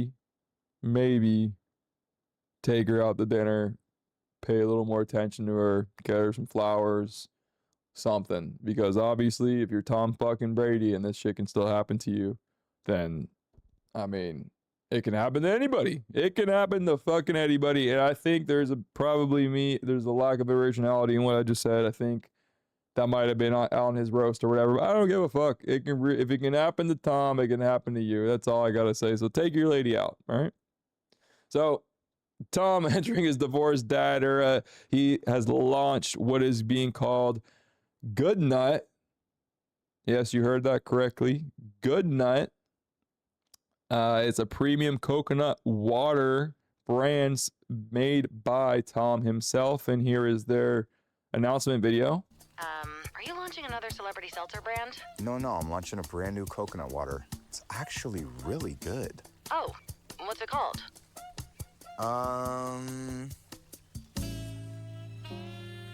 So we called coconut farmers in Vietnam for this one, which, when you care about ingredients, it's kind of a huge deal. No, not who you called, what's it called? You called me! Okay, just tell me what it's called, Tom. When you have a product this good, it doesn't matter what it's called, okay? Yeah, it kind of does. Well, these jokes kind of write themselves. I mean, Tom Brady, I can't believe he actually moved forward with this. I will say it is what the fuck is this? I will say, listen, I don't have recommendations on, so whatever the hell that was, I don't know. I really genuinely don't know what that was. I mean, the jokes write themselves. I mean, I could use a good nut, right? Hit me with a good nut, right? It's such a delicious mouthful. I mean, you really could do anything. Like, you could really run with this fucking shit. So, shout out Tom for trying to, I guess, be funny in his divorced dad era. It is supposed to be like a organically sourced coconut with flavors like original chocolate nut,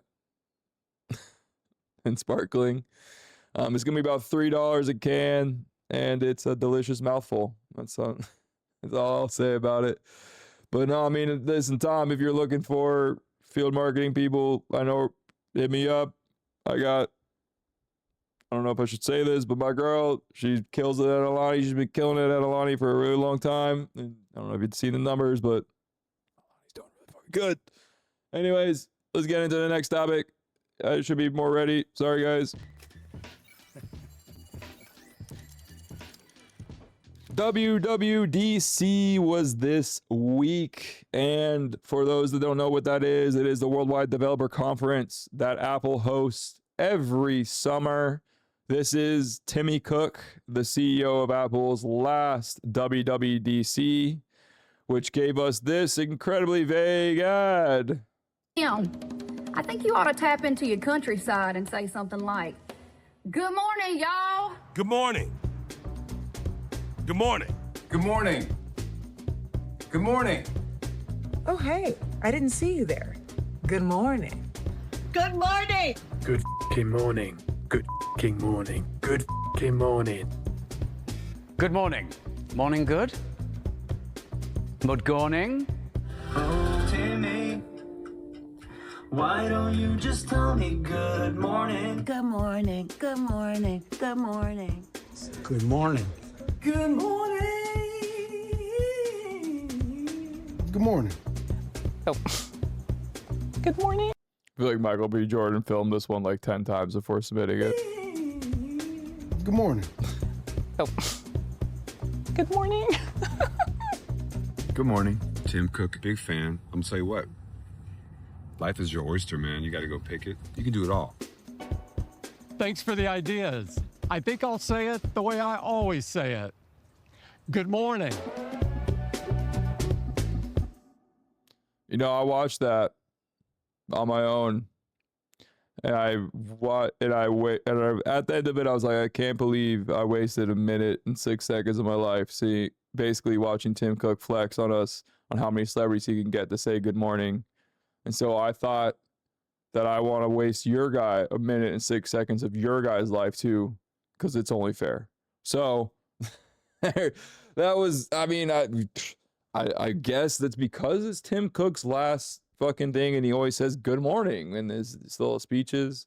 I don't know, but in terms of a swan song send off, come on, Apple. You got a gajillion dollars back there. Why can't we just fucking do something a little bit better?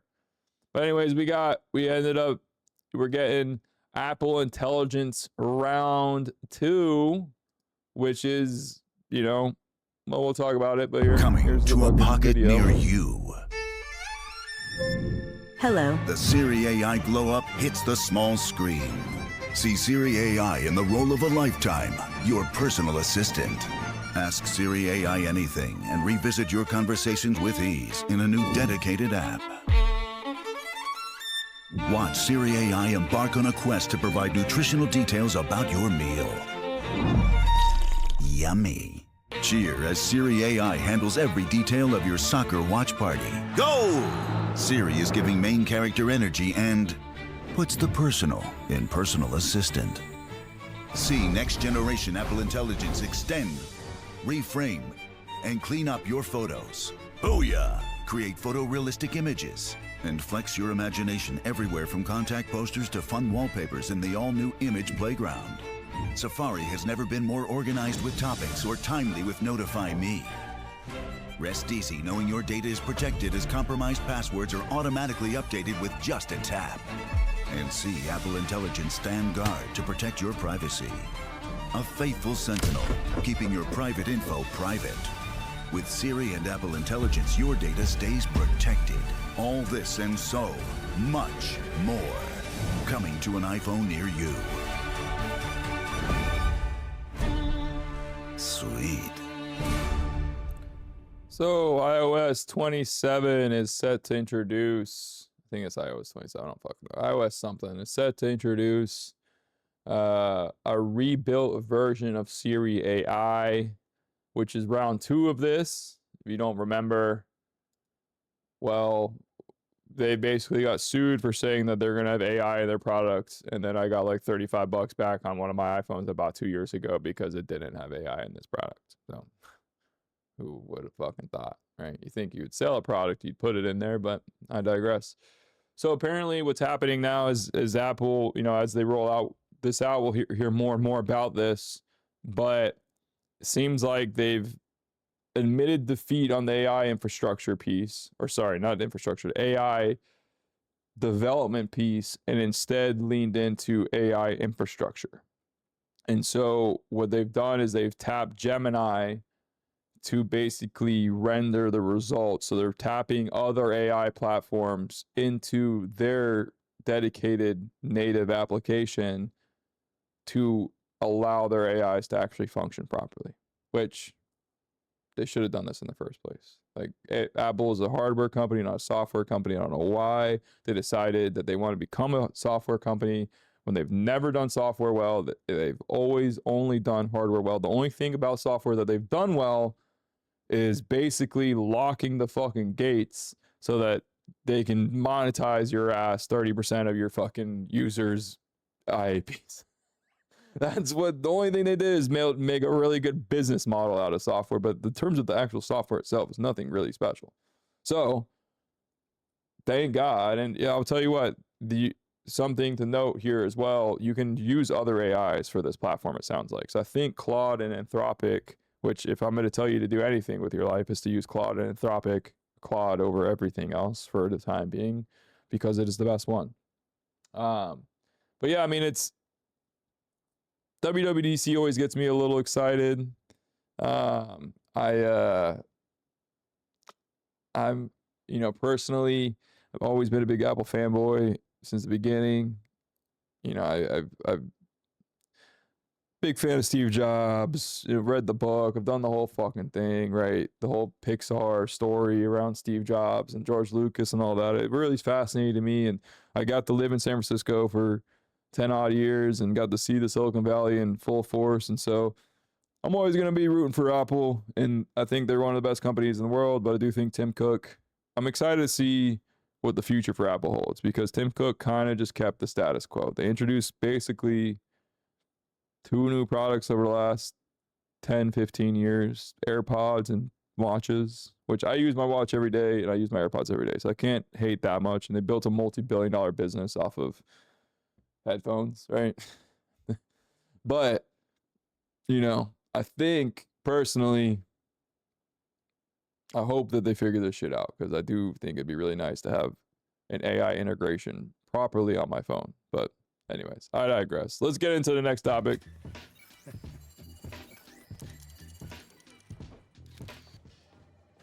SpaceX is set to, by the way, this is just B-roll, so I don't know what is this could, the next video could be some dude with his ass crack out, and I would not know. So I just looked up SpaceX B-roll.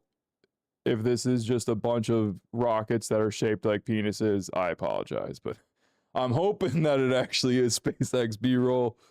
But the SpaceX IPO is set to be this Friday, June 12th. I will personally not be giving a flying fuck, because we will be full on in World Cup mode. But we are a podcast that covers all things business, technology, sports, and top trending news, not named politics. So we're going to cover this. SpaceX planning a $75 billion IPO, the largest IPO in history, at least until Anthropic goes public. They'll probably be actually, I don't know. We'll see. Share price is fixed at $135 per share. I don't know how they did that, but if you've ever been part of an IPO, the fixed share price is never what the share price ends up being. Usually these banks are pricing it for you, and hopefully if the bank prices it for you right, it doesn't move too much. If the bank prices you for you wrong, it moves quite a bit. The ticker will be under SBCX on the NASDAQ. They're offering 555 million shares, and the lead banker on it is Goldman Sachs. Elon is not selling any shares on this IPO, and he will maintain strong voting control. I think if you're investing in this business, you probably want that. And this is kind of your way to invest in Elon's space exploration project, if you will. The bull case on it is, listen, Starlink's growing really fast. I could stream from the middle of fucking Africa if I wanted to, and that is partially to do with what SpaceX has been able to accomplish. Starship is on the verge of becoming operational, or it is operational. It's dramatically lowered costs, right? So we've been able to launch satellites and launch goods into the space at a much lower cost, and obviously as we become a multiplanetary species, this will become very important, and it will be a very large money driver. On top of that, it's kind of like it's Elon. I mean, it's as close as you're gonna get for like a true one-stop. I really wish they would roll up X and XAI into SpaceX, and they gave us like a one-stop shop Elon ticker, basically. And I think that would do well. I think you have a lot of people that understand his thinking and understand what he's trying to build in the future. And you're gonna get a lot of people investing behind that. Obviously the bear cases it's an extremely high valuation. It's 3 times that of Alibaba, which is the biggest one in history. It's heavily reliant on government contracts, right? Defense contracts, things like that. So the Department of Defense will be involved. Just the Space Force, or whatever the fuck they call it, will be involved. There's execution risk on the Starship. Obviously, we saw what happened with Blue Origin last week. Shit just fucking exploded. So you have what they call unscheduled disassemblies. happening all the time. So, you know, it's I think it's gonna be one of the biggest IPO. It will be the biggest IPO in history. We just said that, but this is the type of shit that gets me excited for the future. That's all I'll say. I just want to be like 80 years old and on the verge of like being frail as fuck, but somebody's shooting me to fucking Mars or some shit, you know? That's what I'm looking for. Anyways, let's get into our next topic. I went a little ahead of myself. My bad.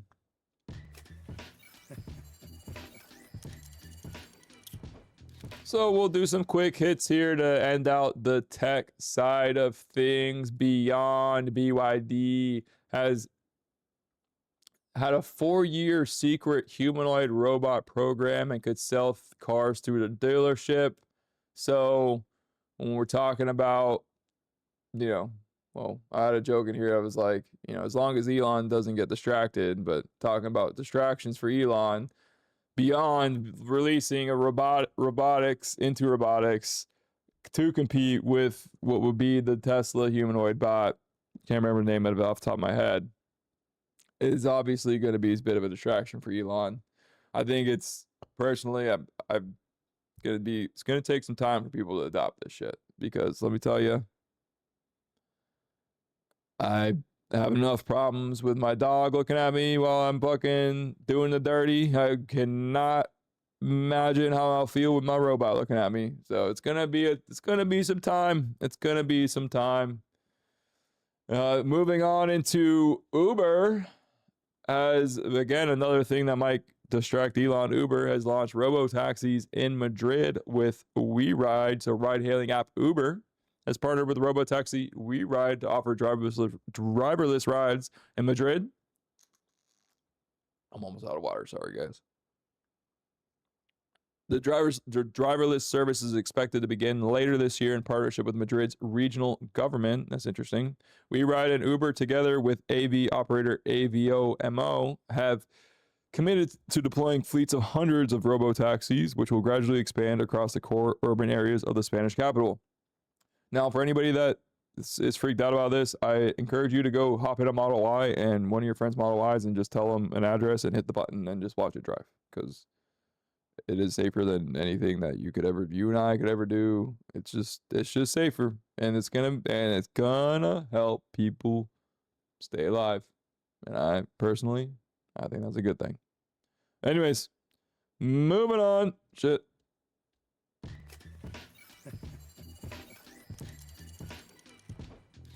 So, we are an anti-politics podcast, aka we do not follow politics on this podcast, but so we are going to say that there is a very big UFC event at a very expensive house.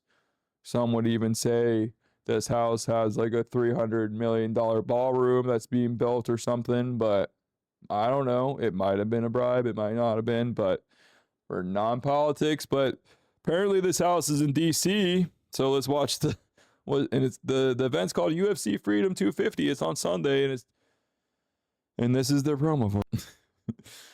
The expensive house I was talking about is in the background. And I think you can see the expensive ballroom somewhere around there too. But listen, all right, look, politics aside, the fact that we don't like politics over here and we don't talk about it on this podcast, this is really fucking cool. I mean, I think it's a waste of fucking money, but you can't say it's not cool. It is pretty cool. I gotta say, I mean, now there's rumors that it might get canceled because of the lightning, but it won't get canceled if it's just rain. And let me tell you, for everybody that's gonna watch this event, please, can we have rain in Washington, D.C. and not lightning? Because it would make for the coolest. I mean, sure, the fight might not be great because they're like slipping all over the place and shit, but the shots that you would get, especially if there's like a knockout and some dude is like, does anybody remember when, was it Jake Paul and Floyd Mayweather fought in Miami, Florida? Not Jake Paul, Logan Paul and Floyd Mayweather fought in Miami, Florida. And there was like, it was in the rain. And there was this shot of like Floyd hitting Logan. and like he basically like knocked him out, but didn't knock him out. And like his like head exploded with water everywhere. And it was just the coolest looking thing. And if we could have combat sports be outdoors in the rain more often, I mean, I get it. Like if you're the combatant in that situation, you don't want to be, you know, slipping all over the place or breaking your ankle because, you know, you try to roundhouse kick somebody in the face. But as a fan, that shit would be sick, man. That really would be. It really, really fucking would be. So we got the event is on June 14th, Sunday. Again, I'll be in full World Cup swing, but I will definitely watch this. It is also the resident of that expensive house's birthday, from what I understand. So I guess you got that going on too. It's this fan. Here's some numbers for you. The 4,300 fans will be mostly military. It's a loaded card. I mean, if I'm not like a USC hardo, like I'm not gonna be like watching like the fight nights on Saturday, some random Saturday in fucking February or whatever, right? But when you got numbered cards with big fighters, I'll be there. I'll watch it. You know what I do? Me and my girl sit there. I let her pick who she thinks is gonna win, and we go and bet on those people. And to be honest, she's a lot better than me, and so I will say, I mean, we've recapped one UFC event so far. I think it was whatever the UFC was before this. I don't think it was 249, right? Because they're already past 300.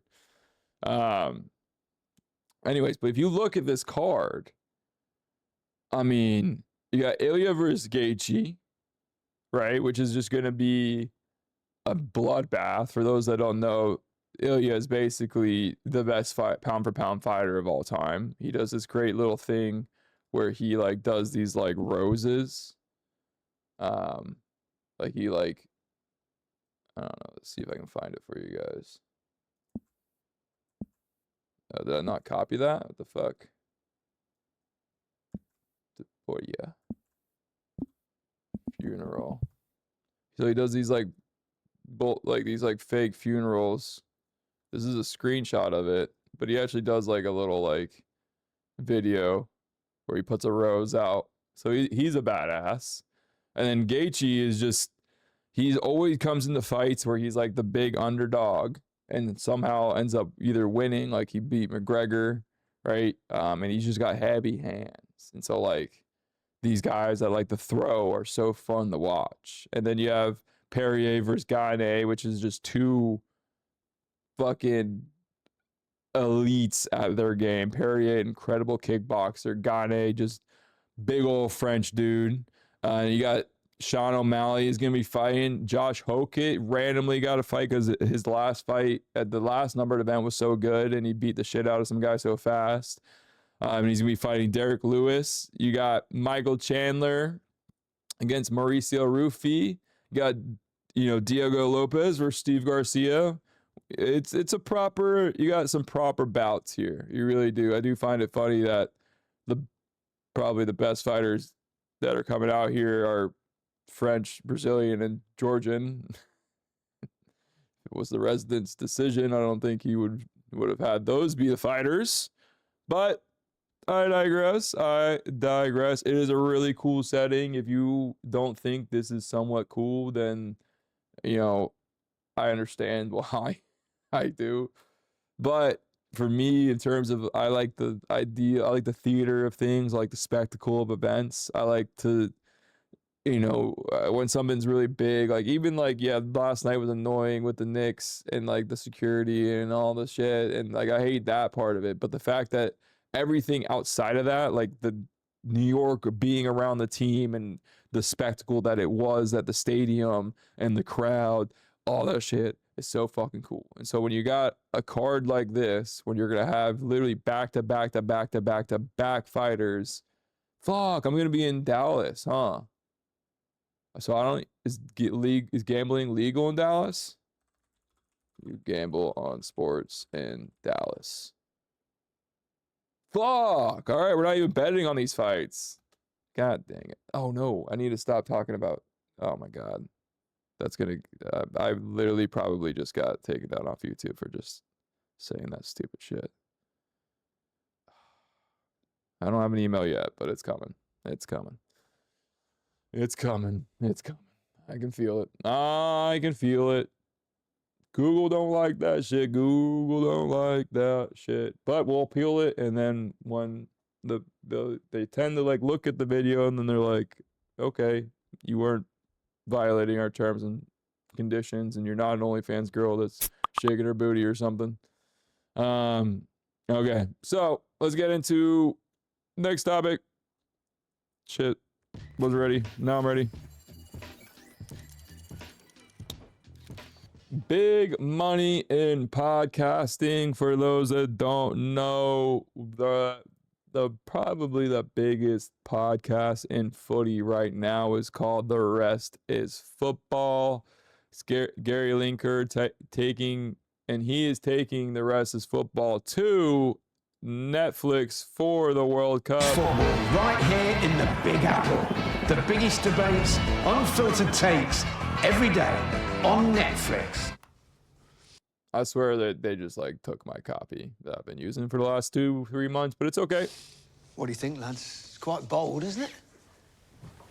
What the fuck is that? Come on now.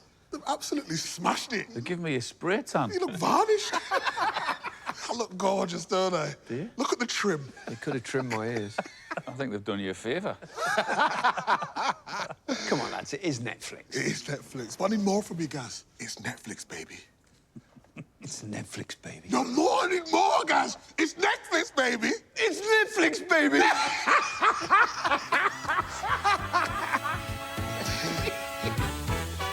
I'm not going to advertise another podcast on my podcast when I'm trying to be the American version of what these guys are trying to do, but you reckon they could make my arms a bit bigger? It's not a bad thing for the world. And then you got Patty McAfee, who again, kind of in that same vein of similar, same, but different.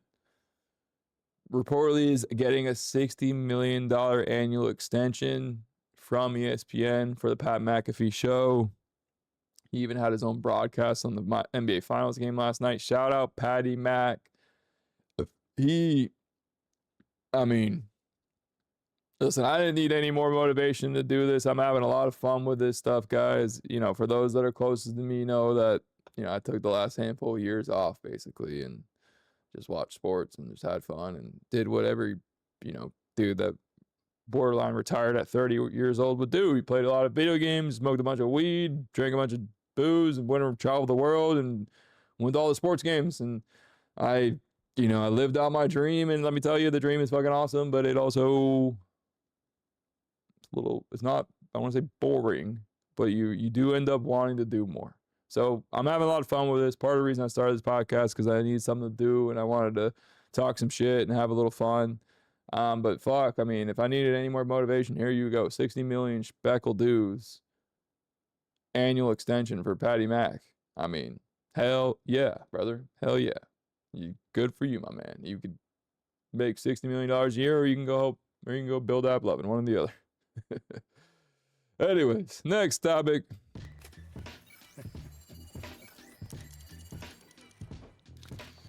Pixar is bringing the original Cars back to theaters for the 20th anniversary, and holy shit, 20th anniversary. This came out 20 years ago. Oh my God. What's so important about this race? I've been dreaming about it my whole life. Ka-chow! Gotcha. I didn't come all this way to see you quit. It's the reason I became a racing driver. Ka-chow. I knowed I made a good choice. In what? My best friend.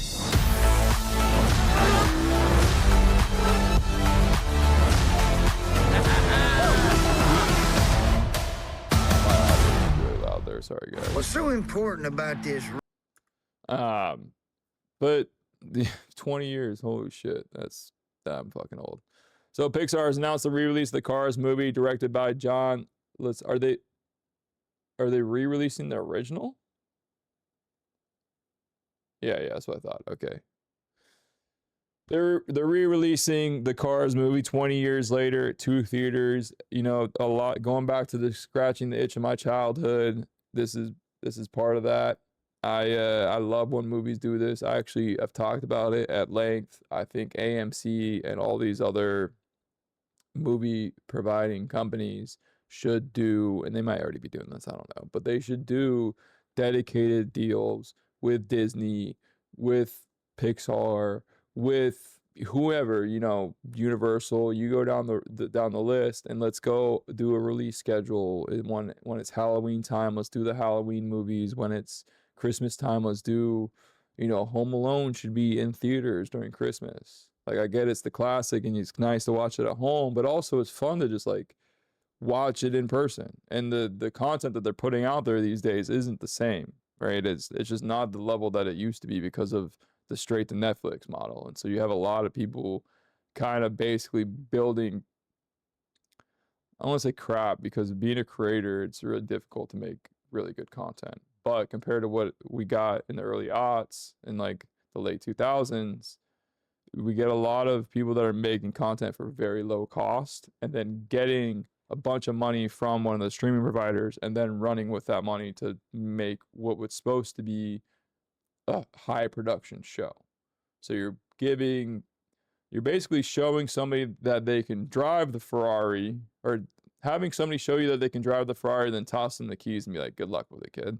And so I don't think it's the best model, because when you used to have studios with dedicated budget to a team of people at an advance, and then they would do the marketing, they would get it live in theaters, and then they would do a back-end marketing on the DVD side, and then they could a lot of times, a lot of these companies, a lot of these movies, they actually lost money at launch and then made money on the DVDs and made money from the true fans. And so there are movies out there that actually like did horrible in the box office, but ended up being resounding successes because of the DVD down the road, right? And so the world that we live in today is not that anymore. Production companies, it's more of, let me find somebody that can make some good content for very low cost, and now let's give them a little bit of money and see what they can do from there, rather than more of a planned out budget.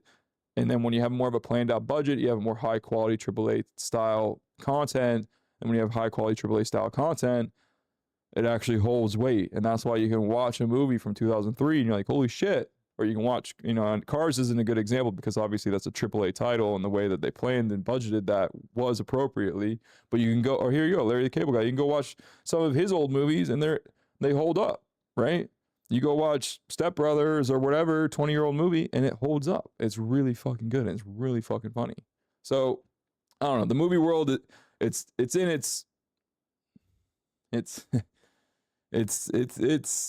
the best. It's not the best place to be in, but it is what it is. I've teased it a little bit. Anyway, we have an animator that worked on some great stuff. Now listen, he's got some he has this voiceover thing in the beginning that I just hate, but we're going to remove that part. But this will be the intro for our World Cup show. Man, I fucking love it. Camille killed it. Tom Ryan first. Hold on. That's so loud. That's so loud. Yeah, just ignore the fucking horrible voiceover. Out of the garage, Saka spots him. Tom with the header to Pulisic. It's so good. Pulisic smashes it in with his head. Can you believe it?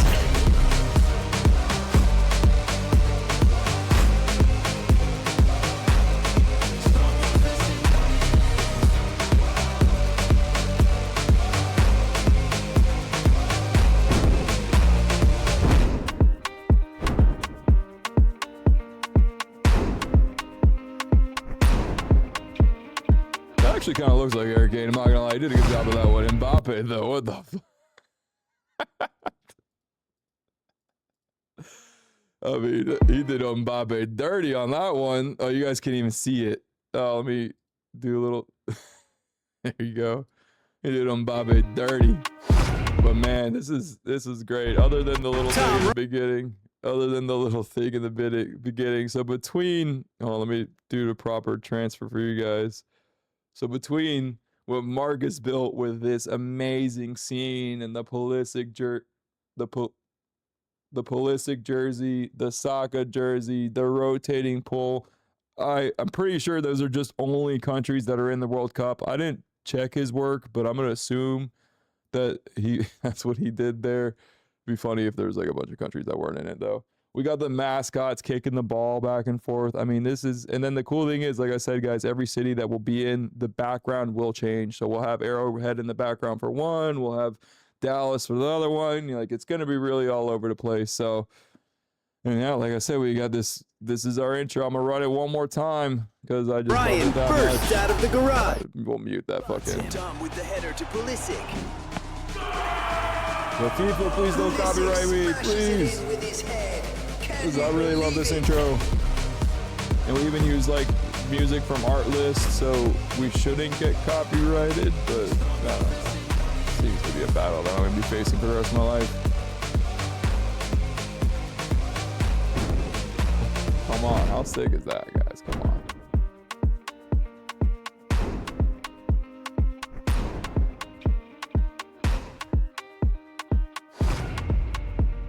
So there it is, ladies and gentlemen. There it is.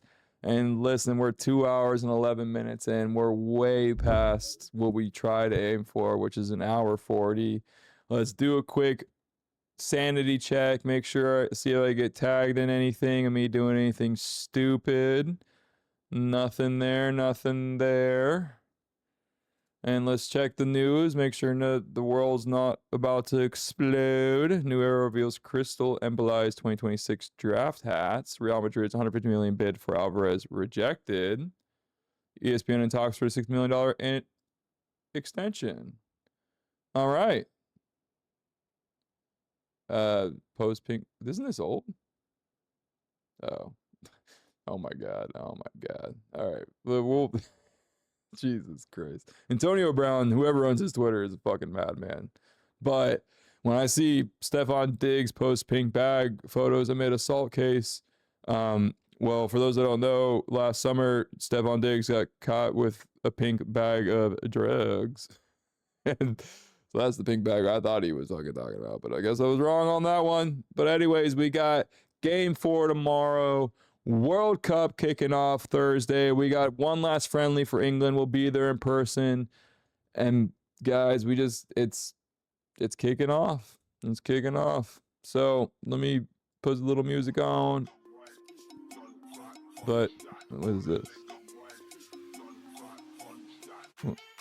There we go. I don't know. Not the best music then, Don. But you know what? We're not gonna do music anyways. All right, you guys, I appreciate the time. We're way past time. I was supposed to do a short episode today, and here I am rambling for 2 hours. This is, I guess, how it goes in my world. But thank y'all for coming out. Thank you for being here. We got a crazy summer on deck, and I fucking can't wait, y'all. See you out there. Peace.